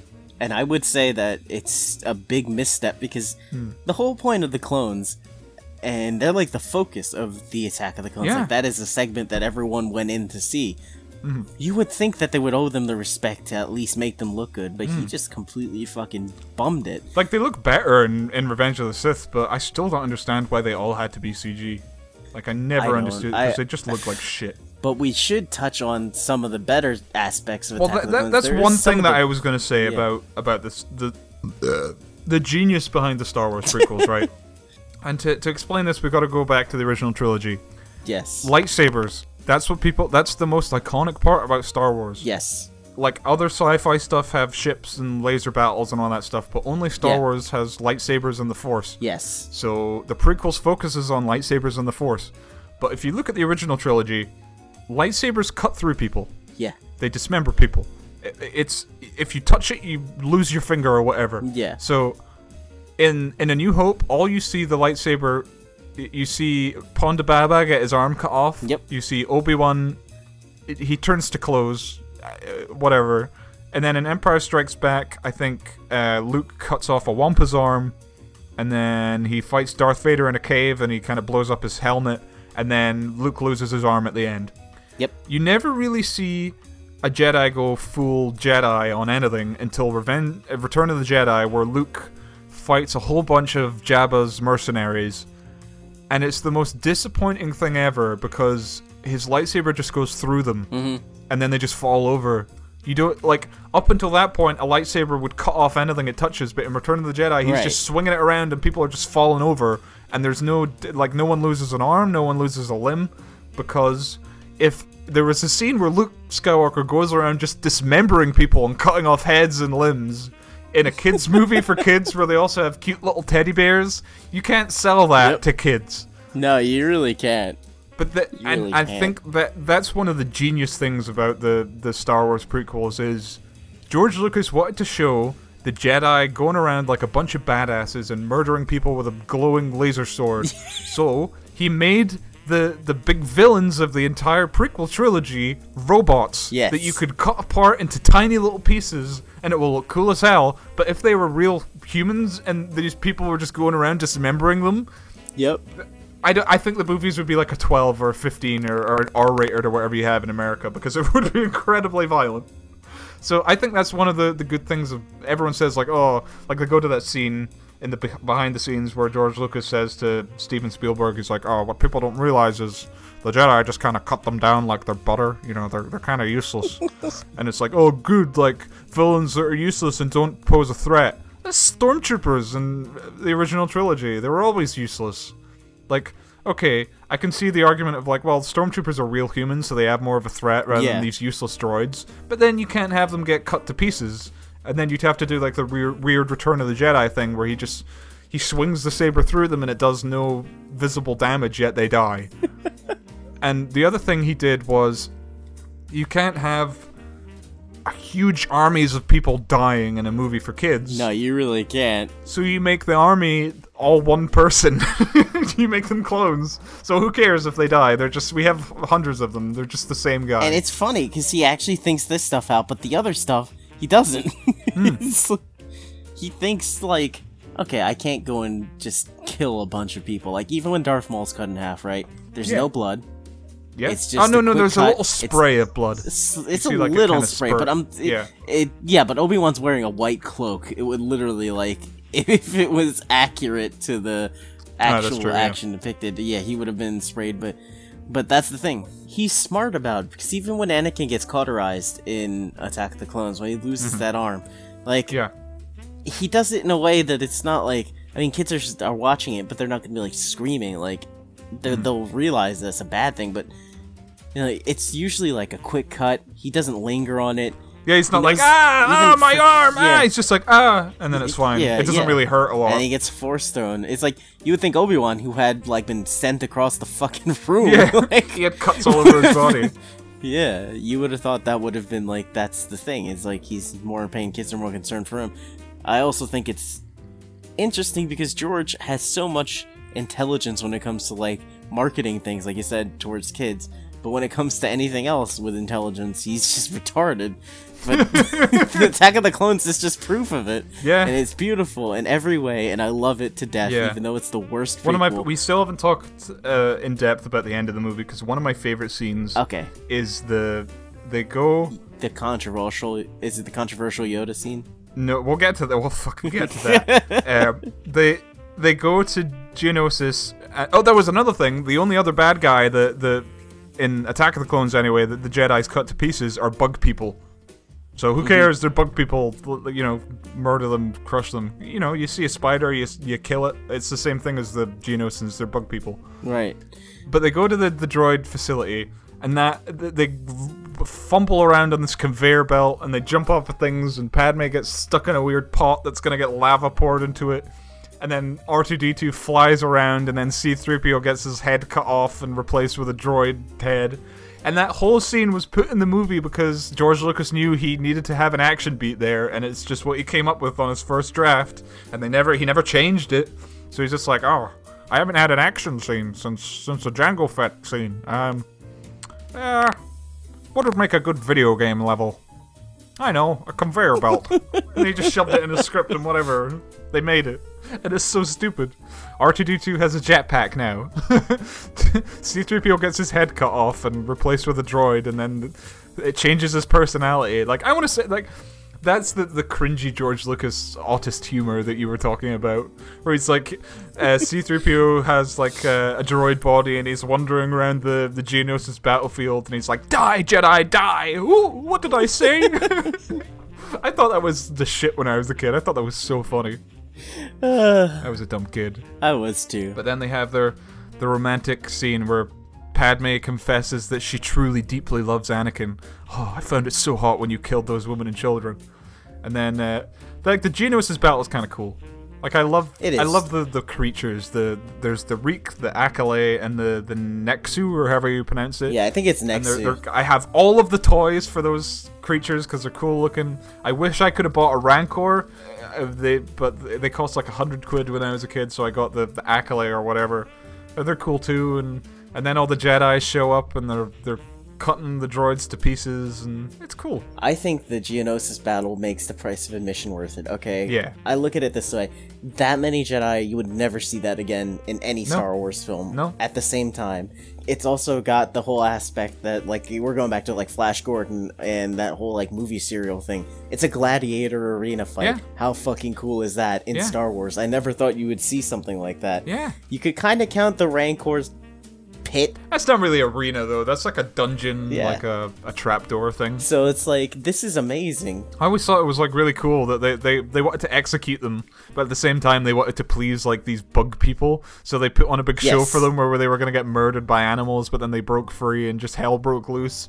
And then the clones show up, and I don't like the clones, but because it happens so quickly that all of a sudden there's just Yeah. this huge war on the planet, and it's like, what? This happened in like a minute. Yeah, that was stupid. But then they get to a hangar because Count Dooku's about to escape, and they have a pretty pathetic duel. Probably the worst Star Wars duel in the... Yeah, it was rushed because the runtime was coming to climb. I mean, not including, like, the Last Jedi duels don't count because they're not duels. Yeah, they're the not. Force Awakens duel sucks. Which one? There was 2 of them. Well, not when Finn fights that stupid stormtrooper.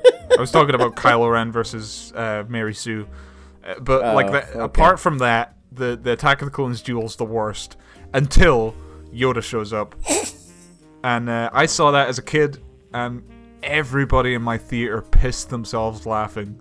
It was like George Lucas. I remember him in like the behind the scenes where he's like, no one's ever seen Yoda take out his little laser sword. I hope everyone thinks it's cool. And we just thought it was so funny because it was so stupid. Like, this was a character literally created to be you don't have to be this big warrior to be a Jedi Knight. You can be a tiny little green guy and use the Force. And here he is flipping around going, ah! Like, the Force duel between him and Count Dooku's cool. Like, it would have been cool if they just had a big wizard battle, but no, he had to pull out a tiny little lightsaber and jump around and scream. But it's great, it's funny. I went to go back to the theater to see that movie a second time because it was so funny. Just because of that. Yeah. Oh, it's so funny. I have amazing memories of that scene because not only is it asinine, it's also, in its own weird way, so prequels. Like, that's the only way you could George Lucas is just, like, deconstructing his own franchise. Like, in the Blu-ray re-release, George Lucas went back to Phantom Menace and put in a CGI Yoda. But in Attack of the Clones, that was the first, like, CGI Yoda. And I remember in the cinema, like, why is he a cartoon character now? And then at the end, it's like, that's why he's a cartoon character, so he can jump around and scream and flip around a tiny lightsaber. And it's so stupid. And I love that they marketed the shit out of his small lightsaber. They made, like, master replicas of the small lightsaber that he has. And it's like, what's the point? You're paying $100 for something that looks the size of a vibrator. I understand that, because then it's like, if you want to have Anakin's lightsaber, it's the size of a regular lightsaber. And maybe like a little 5-year-old kid that's too big for him, so you give him Yoda's lightsaber because he's a teeny little child. It's perfect. It's genius businessman stuff. I know, but I just think it's silly because, like, I'm talking about like the master replica ones. So those are the ones that are like the movie replica ones that are like size and scale, and you're paying like $160 for Yoda's lightsaber. Fair enough. It's like, but yeah, it's good. What you're saying, like playing as Yoda in a video. I remember like Lego Star Wars: The Complete Saga. Like he kind of he has this little seat that he hovers. Well, no, it's in the first Lego Star Wars, he has a little hovering seat. But then when you play as him, he doesn't walk; he just jumps everywhere. And then when he attacks, he's just jumping around everywhere. He's so fun to play as. Right, he is, and you know, like as stupid as the scene is, It's just and it part does of- ruin Yoda. Like, it really does. Yeah, it does. I can't deny that. The entire thing that I loved about it, though, is the fact that it's just asinine in only a way that George Lucas could produce asinine. It's just so bizarre. Just in summation of Attack of the Clones, so we can move on to the... Now this is where the fun begins.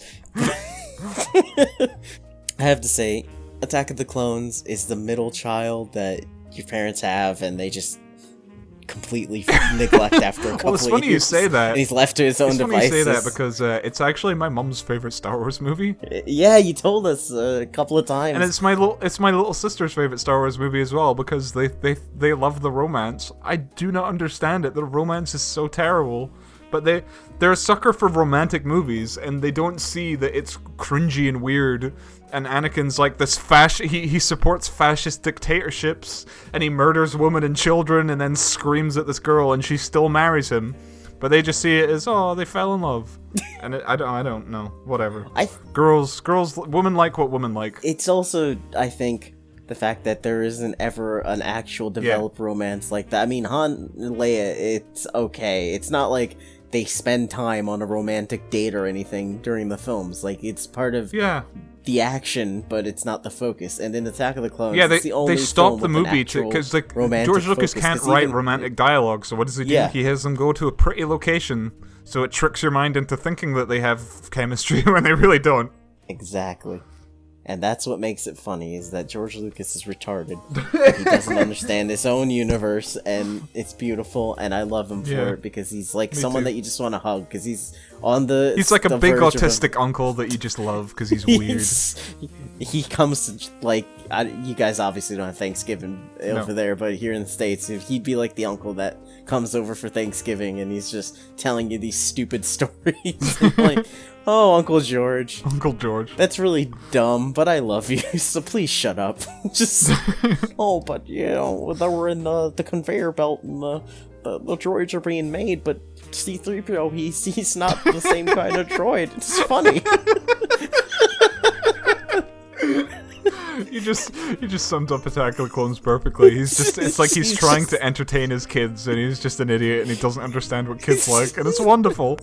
In some way, like, he knows how to sell toys, but he doesn't know how to make movies, and it's great. Exactly. But then we get to Revenge of the Sith, where he realized that he had 2 strikes, and he was almost out. But then he pulled it together. I think he made more than one draft for Revenge of the Sith, because Revenge of the Sith is genuinely a good film. I would say it's multiple drafts, and I would also say that he decided that this was the last chance that he had because he was done with the franchise. This was going to be the goodbye, and he pulled it off. I cannot... There was an interview with him around the time where he says, there is no Episode 7, and I still hold that to heart, because I don't count Episode 7 or anything that Disney's made. It stopped with Revenge of the Sith. Yeah, it did. No more. But Revenge of the Sith is a good way to end it, because it brings the whole series together. Yeah, sure, it destroys the continuity, but whatever.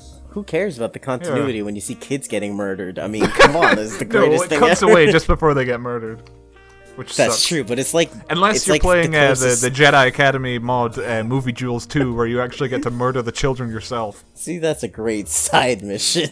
It's the best Star Wars game ever, and it's a mod for another Star Wars game. I would say that the Episode 3 game, just to tie in the video games so we don't dwell too long on it after, Episode 1 and Episode 3 are actually good games. Sometimes they're better than the source material. Episode 1 is this weird game where it's like the action's terrible, it has this terrible like isometric camera, and there's so much platforming and it's awkward, but the Mos Eisley levels is like a prototype for KOTOR, and you can talk to like anyone in the streets, and there's so many side missions that end up being completely pointless, but it's so cool just exploring them. Exactly. And then there's this terrible level immediately afterwards where you're playing as Captain Panaka on Coruscant, and it's just awful. How could you say anything with Captain Panaka is awful? Well, the gameplay it is Panther. cool you get to play as the original Black Panther, but not a great game, but it has some really good levels. The 2 Mos Eisley levels are great. One thing I didn't understand is the cutscenes. They didn't use the ones from the film, so they have these awkward 3D models. It's just so I played bad. the PC version. The PC version looks like the PS1 version looks like fucking shit, but the PC version looks okay. They still look like weird polygon people, but they're not all glitchy and weird. It was worse in Jedi Power Battles, which is kind of an unofficial sequel. Jedi Powers Battles, that's a better game. It is. Way better. Because it's a fun arcade game you can play with your friends. But it doesn't have the same charm as the Phantom Menace game. No, it doesn't. It doesn't have those cool Mos Eisley levels. Whereas Revenge of the Sith, it feels like a prototype for The Force Unleashed. Yeah. But I would say it's a better game. Just because it has a dual mode. And I don't think, apart from the Force Unleashed game on PS2 and Wii, I don't think there's, well, maybe Masters of Terrible Sushi or whatever the fuck that game is. Just terrible. It's the only Star Wars game that has a dual mode, and maybe Complete Saga. But the dual mode's really cool. The lightsaber duels are really cool. The best levels when you're Anakin fighting through the Jedi Temple. Overall, it's a pretty good game. I also like that if you play as Anakin in the end duel, you get an alternate ending to the film, which is really cool. Where Anakin beats Obi-Wan and then kills the Emperor. There's some really cool things that they did with the Revenge of the Sith game too, like the side dialogue. Every character has dialogue with each other to an extent in the dual mode, and that was awesome. Like Anakin faces Vader, he tells him that he's not his future and stuff. Like it's weird because it breaks the fourth wall, but it's like no, that's cool. I like that. Which is what, like, I really like the dual mode in Force Unleashed for, like, the PS2 is really cool. I'm so gutted that didn't make it into the PS3 version, or the console versions. Yeah. But, like, the PS2 version, you can play as, like, Mara Jade and everything. It's awesome. It's pretty sad that they don't let you do these things anymore. Disney just got rid of all the cool stuff. They don't even re-release the games. Don't you want to play Battlefront 2 for 40 hours to unlock Darth Vader? So you can maybe play as him in a match if you're lucky? And pay through the nose just for the privilege to play as Darth Vader. Well, I mean, if you want to win the game, you gotta pay like true. 40 quid, even though you've already spent 80 quid on the game and the season pass. And another 100 just taking your family to watch The Last Jedi as you cry into your soda. Anyway, Revenge of the Sith, good movie. It fixes the problem with Anakin and Obi-Wan not really liking each other by having them be friends at the beginning. General Grievous is a stupid character, but he's a great toy. And I thought it was so cool that he had 4 lightsabers when I was a kid. It's cool how, like, he does something weird with lightsabers in every prequel. Like, in the first one, Darth Maul has a double-bladed saber. In the second one, Anakin, for, like, 10 seconds, holds 2 lightsabers. Yep. Which, in the film, is completely pointless because he gets one of them destroyed immediately. But you can sell it as a toy. Yes. So, it works. General Grievous has four lightsabers. He loses 2 of his hands immediately, and it ends up being pointless in the film. But it's cool in the video game. It's a cool action figure. That's cool. Yeah. That's another thing that Revenge of the Sith, like, none of the lightsaber fights are, like, in terms of choreography, as cool as the Phantom Menace, but there's 5 of them. Yes. So the movie ends up being, like, so entertaining because you always know that in, like, 10 minutes there's going to be another lightsaber fight. And even if you don't care about the characters that are fighting, it's just visually, it's like, okay. One thing you'll notice, too, is Obi-Wan has changed styles through each of the movies. Yeah. Like, his lightsaber style changed. That kind of continuity is really great, actually. It makes you think, it shows that, like, the people working on the movies, apart from George Lucas, like, cared about what they were doing, whereas George Lucas was like, I'm just gonna sit in this chair and drink my coffee. Hopefully this will be over soon. Oh, well, you know, I would tell people to do something, and they don't listen to me, so when I say, what do you want me to do? I told them to be faster and more intense, and they did it. It's perfect. We don't need to edit. We can edit the movie as we film it. That'll be my new breakthrough in technology: editing while filming. It'll mean that we can make movies quicker, and then I can get back to my chair and drink my coffee and sleep. I like to sleep. I love George Lucas so much. He's such a fun guy. That's why I don't get the hate for him. He's hilarious. Yeah, I know. Yeah. Look at him compared to the soy boys that are directing compared now to Kathleen Kennedy. That's like, how can we push feminism? That's all I want to do. I don't care about the quality of these movies. This man gave us Captain EO. We owe him respect. I didn't know who... if anybody doesn't know who Captain EO is, you gotta look up... It was a ride from Disney World that George Lucas helped direct, starring Michael Jackson. It's the most bizarre thing I've ever seen, and it's funny. Look it up. It's definitely the original. It's the original prequel in a way, because it has everything you would see in the prequels years later. No, it has more practical effects. It does, but the kind of asinine... I don't know, I like using asinine when we're talking about George, because it fits him. Well, yeah, that's the thing about, like... Phantom Menace has some good practical effects. There's some characters, Newt Gunray we never mentioned is completely animatronic. He is a really good animatronic. Super There's good. some CG characters don't look great, but they used a lot of miniatures. The world building's good. It's a good combination of CG and practical effects. It is. Maybe it leans a little too heavy on the CGI, but it still kind of holds up in terms of practical effects. Like, it still looks real. We also gotta look at the competition at the time, though. Like, if we're talking about CGI, Yeah, okay. like, Philosopher's Stone, for example, uses CGI and practical effects in the same way that the Phantom Menace did. Like, It does it a lot they worse, so. abuse. It does. Yeah. But that's the thing, is they abused it a lot more in Well, Philosopher's that's what I was about Stone. to say. In Attack of the Clones, it's like, who needs practical effects? We can do everything in CG, and then it just looks like utter shit. But then you get to Revenge of the Sith, and Yeah. there's only one or two animatronics. Like, Newt Gunray's still animatronic. I can't think of anything else in that movie that is animatronic. I don't think, everything else is kind of... Yeah, but the CG had gotten better than Attack of the Clones, so it's not as ugly. Yeah. And not to mention, they still kept what made me drawn to the prequels in the first place. Every planet is unique. It's got so much going for it. Just visual Like storytelling. Utapau. It's like what the fuck is Utapau? Like this weird, like, there's big holes and people live in the big holes and in holes inside the holes? Like, what? What is that planet? I fucking don't know, but what I do know is that, like... What about the droid attack on the Wookiees? Oh, Where we finally Kiadi. get to see... we finally get to see for the second time Chewbacca's father, Lumpy, or Itchy, I can't remember which... Oh no, it's Itchy because his name is Atachitik. Atachitik? And his nickname is Itchy because that's the middle of Atatichik. And even his own people can't pronounce his fucking name, so... Yeah, and then They also... just call him Itchy. Wait, Yoda calls him Tarfuffle. Goodbye, Chewbacca. Goodbye, Tarfuffle. Maybe it's not Atachitik. Maybe it's just his friend. I thought it was Atachitik. Huh. But yeah, Yoda goes to the planet of the Wookiees, and they do a Tarzan yell. It's great. Oh, Wookiees. But no, like, there was another thing that I was going to say about Revenge of the Sith, right? Mm-hmm.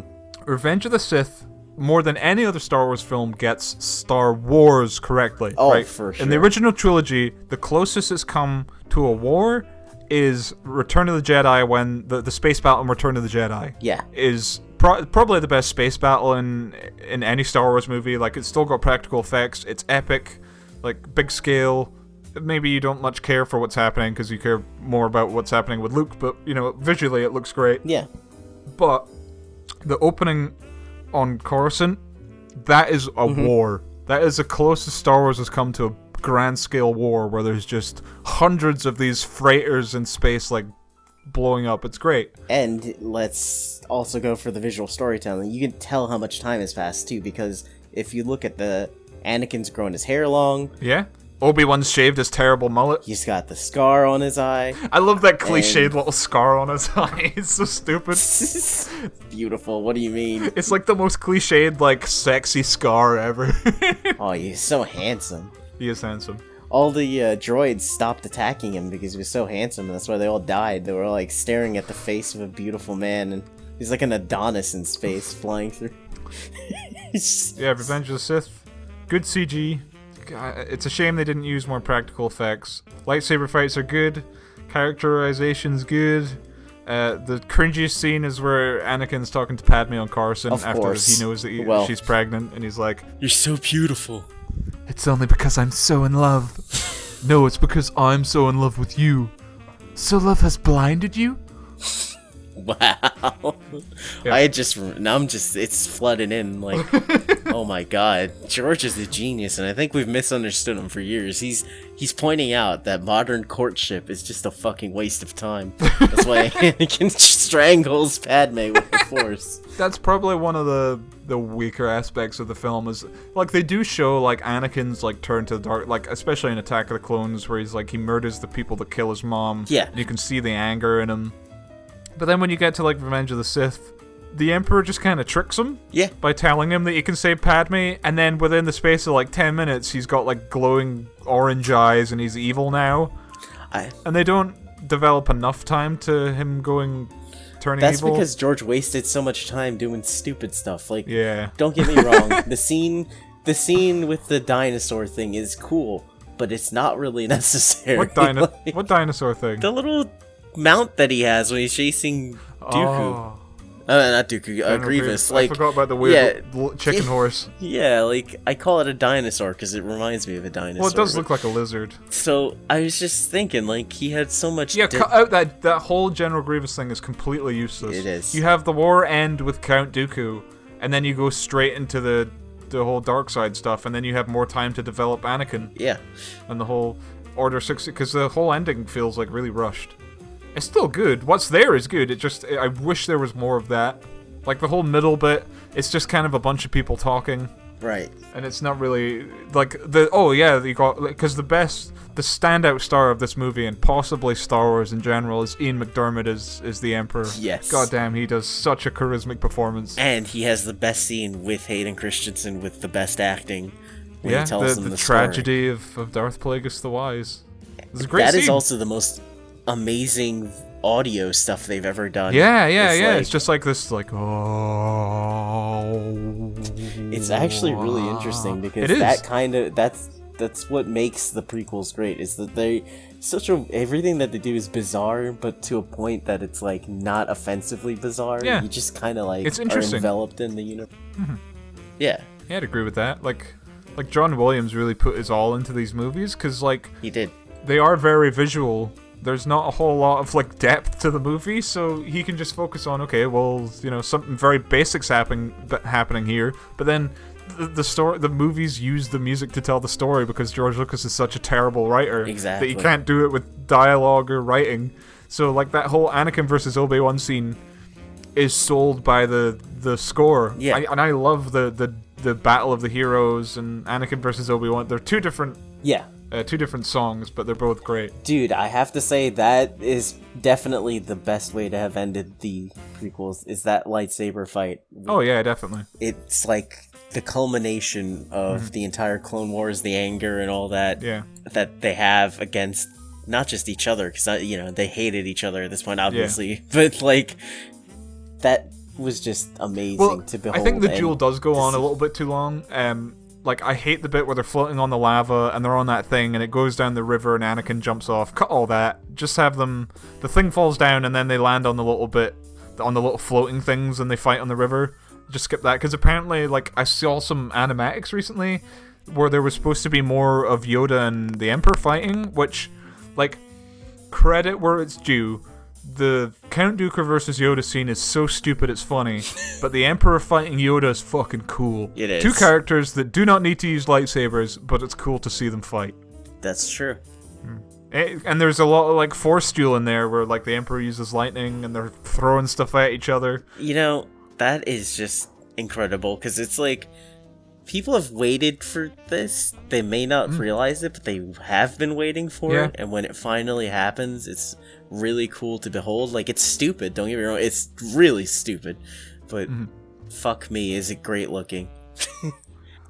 Yeah, no, I know what you mean. Like, it's not something that anyone would have said before the movie happened, but honestly, of all the fights in the movie, I think the Yoda versus Sidious might be my favorite, because as dramatic as we were brothers, Anakin, all that stuff, like, the fight is just kind of them, like, hurling lightsabers at each other. Yep. But with Yoda and Sidious, they're using the Force and throwing stuff around, and also where it takes place, not on just a random lava planet so Anakin can get burned and put into a Darth Vader suit. It happens in the scenes where they talk about politics, and it is literally like the birth of the Empire is like him fighting him in the room where he took over the Republic. That's my favorite part of visual storytelling in that film, is they fight where they've been fighting, but politically. It's cool. It is. And that's another thing about there is a lot of politics meetings in the prequels. And yeah, but it's weird. I like that room with all the floating chairs, so I give it a pass because it looks cool, so at least you're not totally bored while it's happening. And E.T.'s in it, so... That's true, yeah, you see the E.T.'s in the corner in Phantom Menace. The Anakin and Obi-Wan stuff is great with that whole scene. I remember, like, crying in the cinema when I saw it, like, "You were my brother, Anakin! I loved you!" And then Anakin's just like, "I hate you!" I hate you! And it's, like, the most dramatic, like, line delivery in, like, all of the Star Wars movies. of all time, honestly. I would say of Maybe. all time. Like, Hayden got that Yeah. chance. That was the one line where he really got to act. And actually, there's a few times. There's some of the visual stuff, like when he's looking out the window and the light's falling on him, but half of his face is and he's shrouded in sheds like a darkness. single tear. Like that's pretty. I like that bit. Yeah, I think a lot of people have remarked that like he's got a lot of facial acting that isn't really like it's missed by most people, and a lot of that is really, really, really. Oh yeah, good. I definitely agree with that. Like the bit where he's like in Attack of the Clones, where he's like, "I hate them." Like his face is everything he does with his face in that scene is great. And Hayden Christensen really loved the role because, like, he was playing Darth Vader. Like, he was in the Darth Vader suit. He didn't need to be. They could have brought in some guy, but he begged to be in the Darth Vader suit. Yeah. He was in, like, Darth Vader in the costume is in the scene for, like, 2 scenes in the movie, but he was in it because he wanted to be in it. And have you seen his, like, the Rogue One stuff that they cut? Like, they had the concept art. Hayden was going to be in the bacta tank. Like, yeah. That would have made more for sense. the Vader scene on the planet with his Oh, castle. that was something I hate about Because- Rogue One. Why the hell does he make his castle on Mustafar? Who the fuck knows?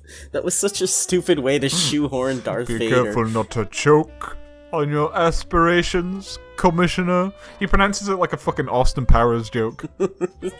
Oh god, that was just like, and then the only scene you want to see is just carving people up. But even That's then, just I like- wish he was just doing it with the Force. They couldn't rather than like twirling his lightsaber around like a ballerina. You're right. Like just throw people around with that would have been much more intimidating. Oh, man. If like a light came on and he's just standing there and they're shooting him and the blaster's just like they hit him and it makes no difference and then he just picks them up and throws them around. That would have been great. But It would have. the scene in Revenge of the Sith where we finally see Anakin turn into Darth Vader and then he's like, "Where is Padme? Is she safe? Is she alive?" And it's like, I never want to hear Darth Vader say the word Padme ever again. Such a stupid name. No. Yeah, that's another, like, It would have been funny. apparently, that was, like, I didn't find it funny, but a lot of people did in the cinema were laughing when Darth Vader's like, because like, seeing it now, yeah, it is kind of funny, where he's like, this dramatic scene, and he breaks out of his things, he's like, oh, no. It's just bad line delivery. Like, because there's some different versions of it, like, in terms of languages on YouTube, where it's like, Yeah. I think my favorite's, like, the Russian one, because he doesn't even say no, he just kind of screams. And that, like, all you had to do was have him just scream, and that would have fixed that scene. Yeah. Have that, and then you never see Darth Vader again. That would have been great. But they have him, like, he's, like, crying, like, no. But yeah, that Darth Vader scene is cringy, but then the ending is fucking beautiful. It is. Like, you could not have ended the movie more perfectly, where it flows into A New Hope like wonderfully, with Aunt Beru and Uncle Owen looking into the twin sons holding a new baby and looking into the future. Yeah, okay, the Nazis are in control of the universe, galaxy now, but we still have hope, or whatever. But yeah, to sum up, Revenge of the Sith is genuinely a good film. It's probably George Lucas put in effort. It's a bit of a mess. You see like the deleted scenes with yeah, they just the movie could have been so much worse. I hate the bit when they're in the elevator and they kill the droids and they're like Roger, like making fun of them. It's so cringy. It's so George Lucas What about dialogue. the execution of That's Ayla an, Secura. yeah, that's because Don't you like enjoy we'll get that? into the Clone Wars, but in the Clone Wars they don't. General Grievous doesn't even take her with him. She just leaves her on Yeah. on Coruscant, so that would have been like inconsistent, but whatever. But no, the Order 66 is great. With just some montage of all the Jedi's dying. I love that bit, and the music to that is great as well. I think in terms of music, the soundtrack to Revenge of the Sith might be my favorite Star Wars soundtrack. It's amazing. Like, there's not a bad song No. in the entire thing. Whereas you get like like the, I said, everyone gave their all. yeah, like the Disney Star Wars music is just like all recycled, and everything he created is so soulless because the movie's soulless, so he had nothing to go on. It's just so, like, there was maybe one theme that I remember. If you remember when you first are introduced to Rey and she's like sledding down the sand dune, she had like this like little Arabic kind of influenced song. Like, because it's a desert planet, so it has like this little Middle Eastern flair, and that's the only bit of music I remember from the fucking sequels. Is it the because I remember that. I think it might be. It might be. Actually, I'm not sure. the Kylo Ren theme's okay. Yeah. Dun, dun, dun, dun, dun. But it's got nothing on the Imperial March. It doesn't, yeah. Like, Kylo Ren as a concept is cool, but execution-wise, it's just, ugh. Yeah, definitely. And I really do wish, I would have loved to have seen what George would have done with a character like that. Oh, I would have loved to, like, if Kathleen Kennedy had just taken George Lucas's draft and gone with that, and not pushed feminism, I would have wanted to see George Lucas's Episode 7. Me too. Even if it was just one. Like, if it was just Episode 7 and it ends. And then he influenced the trilogy, and then Rian Johnson comes in and ruins it. Like a fucking wrecking ball. Like, he took J.J. Abrams, and yeah, you know, it's bad, but he still kind of worked hard on The Force Awakens in some respects, like, and then they come in and they just say, hey, JJ, guess what? Fuck you. And it's just like, did you watch the film? He clearly didn't. If you had watched the fucking film, it's like, Jesus Christ, the character relationships are all off. Like, how do you fuck up something like that? This isn't like going back to the original trilogy. This is literally a few years ago. It's a day ago. In terms of, like, the canon of the film, it takes place the next day.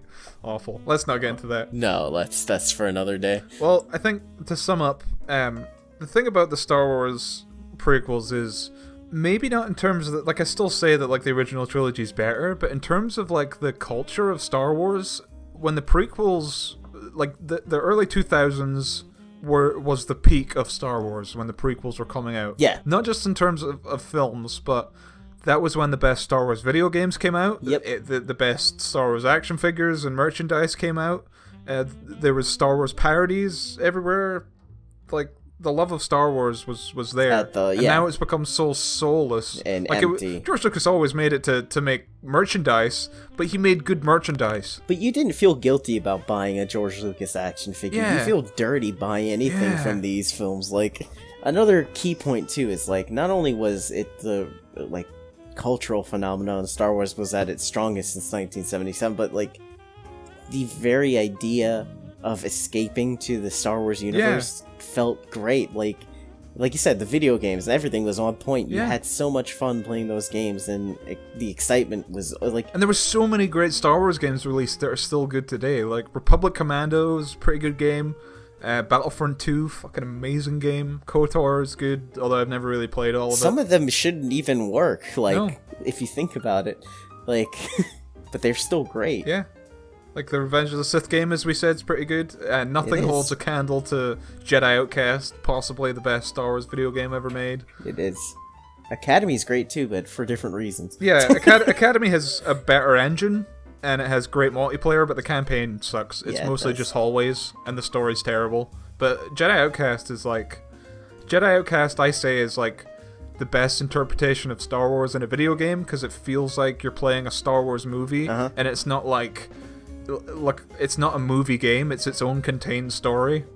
Yep. And it has twists and turns and characters and character arcs, and yeah, great game. But something that's worth talking about, because that was another thing. I remember after Attack of the Clones came out, the Clone Wars aired on Cartoon Network, and not the Clone Wars, Clone Wars. Yes. The 2D animated Samurai Jack Clone Wars, which I love to death. Whenever I do a Star Wars marathon of the prequels, I always watch the Volume 1 and 2 of Clone Wars before I watch Revenge of the Sith. Because I remember seeing the first episode on Cartoon Network, and I was so excited for it. I was waiting all day for it, and then after 5 minutes it ended, and I was like, what the hell? It's only 5 minutes long? Yeah. And then they never aired the second half of that series on where I am, or I never saw it at least. So when I got them on DVD, it was like watching this animated Star Wars movie, and it was really good. Like, and sure, the story sucked, but it's like self-contained, like, action scenes where you take these characters that have really no room to shine in the movies. Like, the Mace Windu episode is possibly the best of Volume 1, because it's just Mace Windu murdering these, like, a whole army of super battle droids. And he uses the Force to turn them, like, to take all the bolts out of them so they fall apart, and then he throws the bolts more super battle droids. It's so cool. That's the thing. Like, a lot of people don't realize that Mace Windu is the best swordsman on the Jedi Council. Like, he is an amazing talent, and they finally get the chance to show that. He took down like Jango Fett in Attack of the Clones. Like, Yeah. Obi-Wan has such a hard time fighting him, and then Mace Windu just cuts his head off immediately. Yeah. And then he just kind of looks at him like, what a bitch.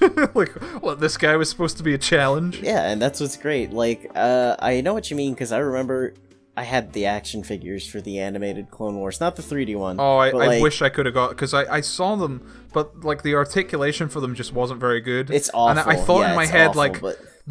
I couldn't play with them with my regular figures because they have Yeah. such a different art style, and I would have wanted to collect them all do. because they look so cool. I wish I'd got them because they'd be worth so much now because they didn't They sell could many honestly make new ones, like with new articulation. I don't know why they haven't yet, because the art style's simple, so you can mass produce of them. them. They've got all those Rose Tico action figures to Oh, sell. that's true.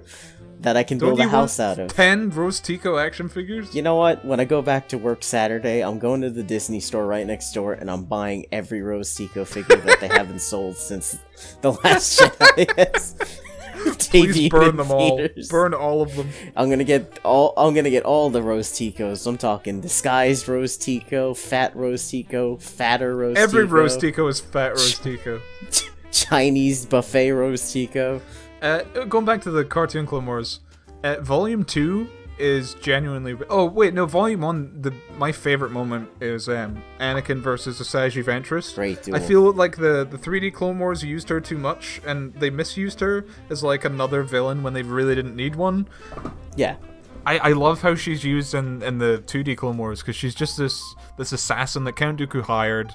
Anakin kills her, and I love the bit where like he loses his lightsaber, and then he just like grabs her arm, takes hers, pummels her, and then she falls to her death, and then there's just silence, and then he just like lets out this like blood-curdling scream, and it's beautiful.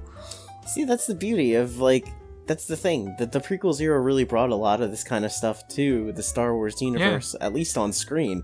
You don't get that with a lot of the OT stuff, because obviously, you know, different time periods, different mentalities and stuff. But the stuff with like the OT timeline, you get like Jedi Outcast, which is a great story, or Dark Forces 2, or you know, some of the novels even. But even then, it's EU, like, you know what I mean? Yeah, I know what you mean. It's great though, because I think the prequels also influenced that golden era of the OT in a weird way. Yeah, like, no, I know what you mean. Well, because if you look at, like, the first expanded universe thing was Shadows of the Empire. Yeah. Which at the time George Lucas said, like, oh, this was a movie I would have made if I could have. It's like, fuck off, no you wouldn't. Like, that was made because they wanted to see if they could do all the stuff, if they could sell all the merchandise for Star Wars without making a movie. Which is the part that George Lucas clearly hated. Yes. Because it's like they had a novel, they had comics, they had a video game, they had toys, they had a soundtrack. They had a soundtrack to a movie that never got made. And it's all great. And I would have loved to have seen a Shadows of the Empire movie. I don't know how you would do it, though. The narrative is a little confusing. Well, if they'd made it at the time, it would have worked. Yeah, but, like, if you consider the game versus, like, the novel, it's so different, you know what I mean? Oh, like, yeah. No, the game is awful. I bought it on Steam for, like, $167. How dare you? The other day, and I've been playing it, and oh god, it's awful. You don't enjoy fighting Boba Fett on the stupidest level of all time? That boss fight sucks. He Or just flies around everywhere. The trash level was my favorite. You're literally in just a junkyard.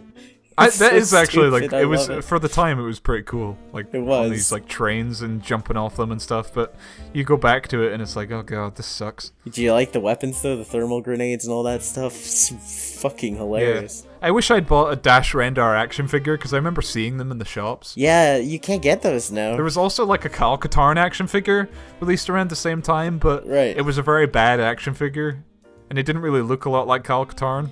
A lot of the sculpts that they used back then were really hideous. Like, I have to give it to the prequels ones. They kind of resemble the characters they're supposed to. But to close up, do you want to compare and contrast like the Clone Wars shows? Because yes, let's do that then. Volume 2 of Clone Wars it's when it focused more on story, and Yeah. the story with Anakin and those weird blue monsters is really cool. And then the other storyline they got going is like the Jedi's trying to protect Chancellor Palpatine, and then General Grievous just showing how badass he is by like murdering them. Right. And this is why like I don't like the 3D Clone Wars, is because there's way too many storylines.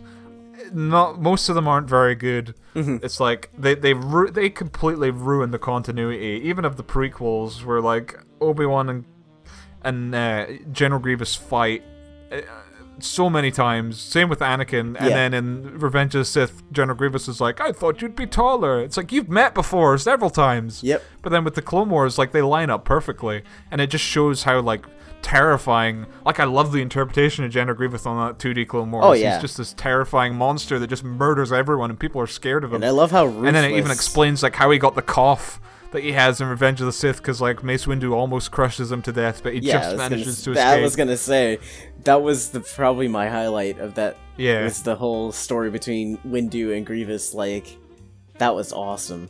Well, no, I love the found- bit with Anakin and these blue monsters, and then he finds them and they've turned into monsters, and it's good subtle foreshadowing of what he's going to become. Right. And they lose their arms too, because they had robot arms like his, and then his gets destroyed. It's really cool, and it's good storytelling without dialogue.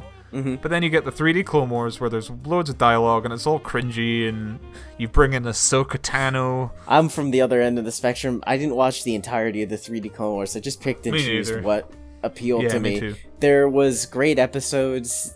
There's a planet with the avatars of the Force, and Qui-Gon makes a guest appearance voice-wise. I've seen the clips of Qui-Gon in it. Yeah, he shows up a couple times because Liam Neeson always wanted to come back as Qui-Gon, which is cool. Yeah. It's legitimately the best storyline, I think, in the Clone Wars. Other than, I know it's controversial, but I did like the Obi-Wan falling in love with a woman thing, only to have her killed, because it's like, Yeah. it lended I credence like to it the old. in theory, but in execution it's a bit dumb. Yeah. And at the same time it makes him like, but there is in like Revenge of the Sith where he finds out that like Padme's the mother, and he's not like mad at Anakin for that, and then if you see the 3D Clone Wars, it's like, okay, well then he had the same kind of struggles, and his girlfriend died. I think he always thought Anakin was better than him, but Yeah. Obi-Wan's very self-depreciating in a way, and it's kind of sad to watch, because he's... I'm reading the current canon Star Wars comics, which are awful, by the way, but Yeah. other than the Why? Vader line, but I was reading Volume 2, and these are old. These are, like, from before, like, The Last Jedi and all that, but it's got, like, Obi-Wan watching over baby Luke on Tatooine, and he's, like, beating himself up like he's the last of the Jedi, and he's such a failure, and he's miserable, and he's Yeah, that's sad. let his master down, and he's like appealing to Qui-Gon, like, please help me, but there's no voice responding to him. Like, he's like in the desert, like meditating. That would make such a good film. Yeah, it would. Just Obi-Wan just like going insane on the sand planet, and he's completely failed everyone and everything. Yep. And he's got one last hope, and he's constantly protecting him.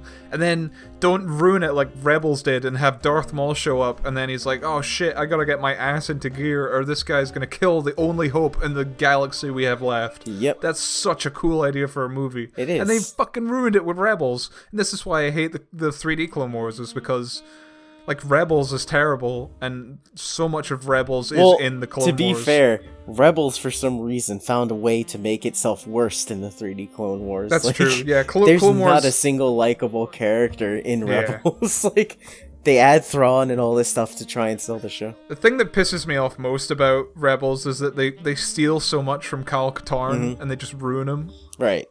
Oh yeah. Like, you look at Kanan Jarrus. It's a white guy with a blue lightsaber and a beard and a shoulder pad, and he flies around with a pilot who has the same voice actress as Jan Ors. That's Kyle Katarn, but much worse. And they are in a somewhat loving relationship. Just like that's one of the things I love about It's Kyle too- and Jan too is on the that nose. like they're friends all the way up until Jan almost dies. Kyle thinks she's dead and he goes insane, and then if he finds out that she's still alive, and then he's like, okay, fuck no, I gotta do something, and then he kisses her, and then it's like, are they in love? He cares about her a lot. Yeah, you don't know. Yeah. And they I would have loved to have seen an animated series or just a Netflix 15 or even films about Kyle Katarn. And Rebels Yeah, could have been that would have been cool. But they stole from the wrong things from Kyle Katarn. They didn't steal from the character. They stole visually from the character. They made him look like Kyle Katarn, but they didn't take the interesting things about his character. Yeah, they failed in that aspect of many times. It's the same with Rogue One. They took the name Jan Ors and switched it a little, and then they took the fact that Kyle Katarn has a leather jacket and a beard, but then the characters just suck, because they didn't take from the characters, they just took from their visual appeal. Yeah, the looks. You know, interestingly enough, there's some interesting things that they've done, like ripping off of other parts of Star Wars in the 3D Clone Wars, which I found were both funny and sad. Namely, like, there's all these OT references that they just throw throughout the 3D Clone Wars, which is weird. It's weird. And then they have the weird stuff like Cad Bane, who's a somewhat good character, and he's an okay character. I never cared for him, but yeah, he's fine. It's weird that he's, like, conspicuously missing, because it's like the best villains are always the ones that aren't in the films. Like there's it's just like Asashi Ventress is a cool villain. She is. Darth Maul is a way better villain in the Clone Wars than he is in Phantom Menace. He actually says things, and he's scary. He's got like his brother. Yeah, he's scary. There's a visual. You saw the scene. But then there's the best episode. Darth Sidious shows up, and he's just reduced to this sniveling like coward. Like, oh shit, don't kill me, master. And he just and then the worst part of it is like he's like, I have plans for you, and you never see it because the Clone Wars got cancelled. And then I don't know what happens to him in Rebels because I refuse to watch. It's just there's time travel in that show. They've completely jumped the shark with Star Wars at this point. They really have. To save Ahsoka Tano, who I'm a fan of, but Jesus, I wouldn't go and like I don't completely hate her like I do with Rey, but it's like the way they did it, like in Rebels, you see Darth Vader fight Ahsoka, and they don't even show Ahsoka's death. Yeah. This pyramid thing's like closing during their fight, and that's all you see. They could have just had her escape. Yeah. But no, we have to use time travel to save her. What a fucking idiot. I hate Dave Filoni. He's a jackass. The interesting thing, though, that I have to say, because of our love of the prequels, when she split Vader's helmet to see Anakin's that gave me eyes chills. staring I love back that at her, that was amazing. And it's the Clone Wars voice actor, and yeah. Yeah. Who also voices Aquaman.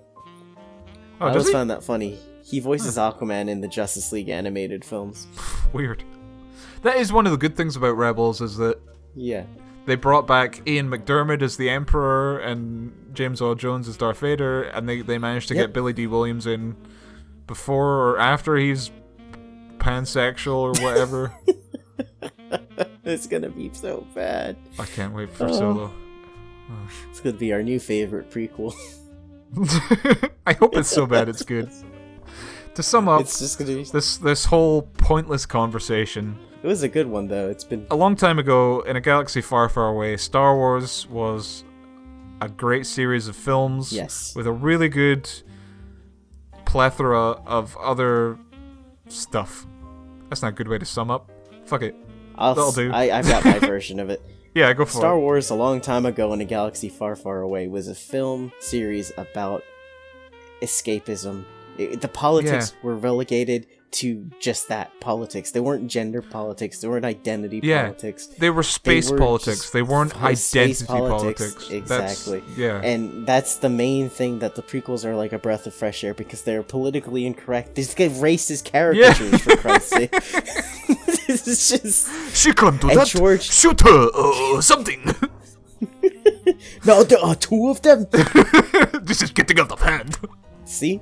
And you then know, what was this little space Jew man, space Jew but now it's like every white male character is either a villain or a piece of shit or an idiot. Like you see the fucking adverts for like the merchandise, like, hey, your little white girls can dress up as Rey, and if you have boys, they can be the villain, because we haven't got anyone else for them to play as, unless they want to be black. But that's cultural appropriation. They can't be Finn. Can't be Finn. You can't be useless. If you think about it, like, when you had minority characters in the prequels, they were respected, and it didn't matter about their skin color. You look at Finn, characters. What does he do? honestly, Finn's a other piece than of shit. the- He gets his ass kicked all the time. He doesn't succeed at anything he ever does. Whereas- yeah, he's portrayed as like, oh, he's a black character, good No, he's not. Like, if anything, I'd be ashamed if I Yeah, was black same of him. here. Like It's like Ray. It's like Lando, he was like a. Lando was a great. I prefer Lando to Han. Yeah. Lando's so smooth, and he's the leader of this like floating city in a planet made of clouds, whereas Han Solo is just this little like smuggler bitch that flies around with a grown ass dog man bear person. Yeah, he's a really smooth, He cool is. guy, and that's what's. Oh, it's all just fucking Now he's gonna be sad. Lando Gambino. Lando Pansexual. Gambino. It's not even gonna come up in Solo. It's not. They're not even gonna mention it. It's just Lawrence Kasdan like trying to pander to the fucking Oh, like God, soy he's been boys that pandering still for years see now. these movies. And it's so bad It's too gonna because he suck. was responsible for the writing in Empire Strikes Back, so Yeah. you can't really outright like hate him because that was probably the best I'd say of the original trilogy is Empire Strikes Back. So But I credit Empire Strikes Back more to Irvin Kershner. I never cared for Lawrence Kasdan. Like most of the good stuff about the best stuff of Empire Strikes Back came from Irvin Kershner.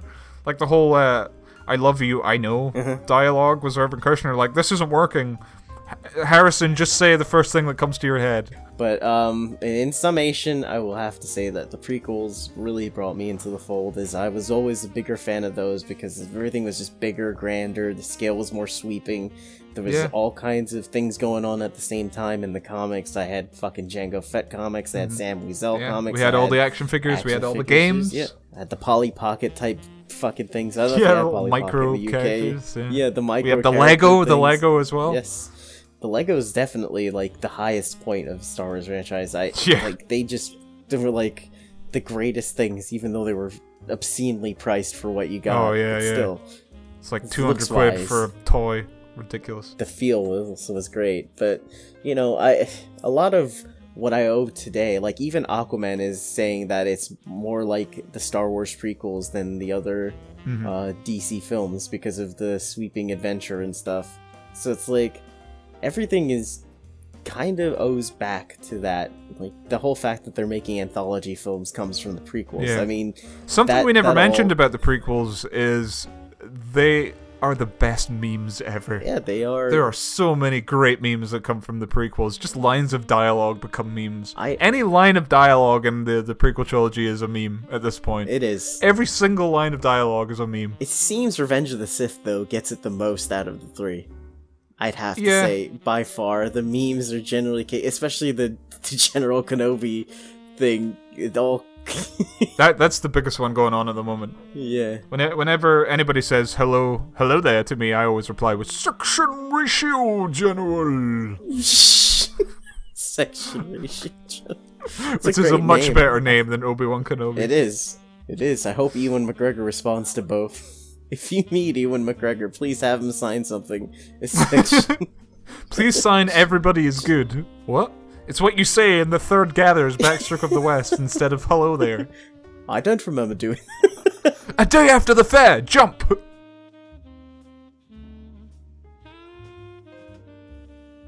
In summary, for me, I would say the original Star Wars trilogy birthed my love of cinema and movies, but the prequel trilogy birthed my love of Star Wars.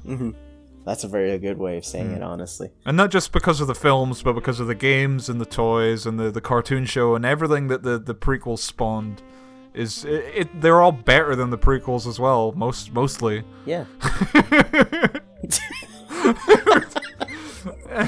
I think that sums it up pretty good. Jesus Christ, that's sad. I was also just gonna say, when is episode 2 3D? Yeah! I've been waiting for years. George Lucas, he put Phantom Menace in 3D in the cinemas, and he's like, I'm gonna do all the movies. And I was like, well, I'm not going to see the Phantom Menace, but I would have killed to have seen episode 2. I should have gone to see Phantom Menace in 3D, and I didn't. And I was thinking one day I'll see the original trilogy in 3D, and then he sold the rights to Disney, and it all went downhill after that. It's never gonna. Yep. You thought the special editions were bad? Just wait. Oh god. Just wait for the I want House George of Mouse Lucas's editions. special editions of the. That's another thing. Like he alters the original trilogy so much, but when it comes to the prequel trilogy, they're exactly the movies that he wanted to make. So he barely changed anything. He just adds little things. He just added CGI, yeah. Like it's kind of cute because it's like his little pet project. Yeah. He's like a multi-million-dollar ant farm. yeah. That's what the prequels Yeah, are. that makes a lot of sense. And now he's not allowed to do anything with them. Oh, he must hate his life right now. He's forced to show up to premieres of Solo, and he looks depressed as hell. Wearing sneakers. That's how little he cares. He's showing up to a movie premiere wearing fucking sneakers. Poor guy. So he can walk out when the fucking movie starts when the media is paying attention. Well, that's good. I showed up. I don't have to be here. I It's fulfilled fucking my terrible. contract. Can I die now? No. we have to push you There's with a more sup- premieres to make people remember Star Wars. You need to remind people that Star Wars was a thing that they loved as children. And will love as a dog. Feminism. Oh, so Michael, Yes. what would you rate Phantom Menace out of 12? I forgot that we rate movies out of 12. A 13, definitely. A 13? No. It's gotta be out of 12. Phantom Menace 9, definitely a 9 for Are me. you you're going by enjoyment like Danny once did before he turned to dust? Yes, Okay. I'm going So- by enjoyment. We know that they're not perfect films. It would be Yeah. hard to give them a score that's higher I than know, like a yeah. 2 on a technical scale. I don't think I can even rate the prequels. Because I try to go by quality and not enjoyment most of the time. Yeah. But my ratings are all over the place. Rating movies is a fucking stupid thing. We just It started is. it as a joke. But it kind of works because people always ask you. I mean, for me, it's like I said, it's 9 for Phantom. Out of 12? Clones gets Out of 12, okay. Clones gets like a fucking 4, and then Revenge of the Sith is definitely 12. I have to give it a 12. It's No. It's I give it a 10 maybe. not for enjoyment for me personally. It's like just watching it. Yeah. It's like you see what he was going for. He finally got to do it. It's not good. It's not great, but it is what it is. Okay, fair enough. Well, I've got some flaws with Revenge of the Sith. I'm gonna have to. I like your scores for the most part. I gotta remember. I think I gave A New Hope an 11 out of 12, and then I gave Empire Strikes Back an 11.5 out of 12, and then I think I gave Return of the Jedi like a 9 or a 10. Mm-hmm. So I'll give Phantom Menace like a good 8 out of 12, just on enjoyment, maybe not quality. Attack of the Clones, I don't know, maybe like a 5, and then Revenge of the Sith, I'll give it a good 10. It's got its flaws, but overall, it's definitely enjoyable. It is. It's a movie you can go back to at any point, and it's still fun And dark and twisted and weird, and he murders children. And let's be honest though, like from even a cinematic standpoint, it's the best looking next to the Phantom Menace. It's got Yeah. good color. I still say the contrast. original trilogy they look the best out of all of them. Oh, I'm comparing it next to the other prequels. Though. I'm saying like Oh yeah. visually wise, in that like even the home release is really good looking. Yeah. The Attack of the Clones one was awful. Attack of the It Clones just looks looked so awful bad. then, and it still looks. It's just hideous colors and stupid. We're gonna make all the stupid clones design with choices. CG because we can do that. So we're gonna do that. We were gonna hire a bunch of Maori people because Jango Fett is a Maori actor, but they said no. So we're gonna make everyone CGI. I don't know if that's how that works, George, but cool. It's gonna be great. No one's done this before. It's gonna be Breaking good. new ground. That's gonna be great. That's gonna be great. That's gonna be great. That's gonna be great. That's gonna I'm be an great. innovator. I can't wait for my kids to bully me when I get home again. I'm so sick of Star Wars. Well, in summation, I'm just gonna say this. Star Wars fans, you have yourselves to blame if you hate the prequels. You kept asking George for years, why? Well, when he told you why, you hated it. And now you hate it as much as he does. Yeah, there's a lot of people that regret giving George a hard time for the prequels now that they've seen the Disney movies. Well, yeah. Now you're gonna fucking miss them. You're gonna be quoting the memes from the prequels until you die because you remember when it was good, when it was great. I remember Star It's Wars. the best of times. And the worst of times. Do you have anything else you want to say, or? I think covered all the ground. I think the best thing to end it with, if you need extra material for it, is that Star Wars as a whole now has been impacted for the better by the prequels, because you've got a fuller picture of the universe, and you get to see an explanation of the throwaway line in New Hope, where he says, advanced weapon for a more civilized age.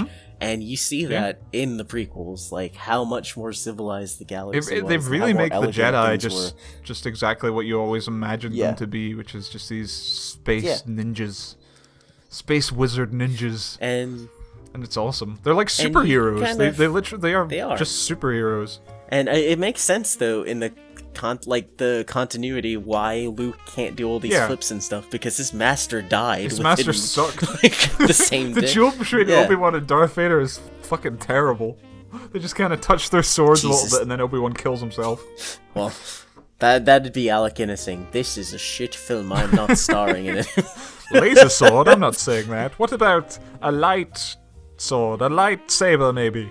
Oh, that's perfect. Why didn't I think of that? George is in the corner. Oh, come on, don't change the script. Now I'm gonna have to write all kinds of background information for this. It's terrible. Yes, your father and I fought in the Clone Wars. Oh god, now I gotta come up with a backstory for the Clone Wars. What the fuck is that? That's why, I was just gonna have them fight droids. I love when George is like, I always wanted to come back and make these movies. No, you didn't. Like, I've always had these planned out. No, you didn't. You wrote this in a day. No, you didn't.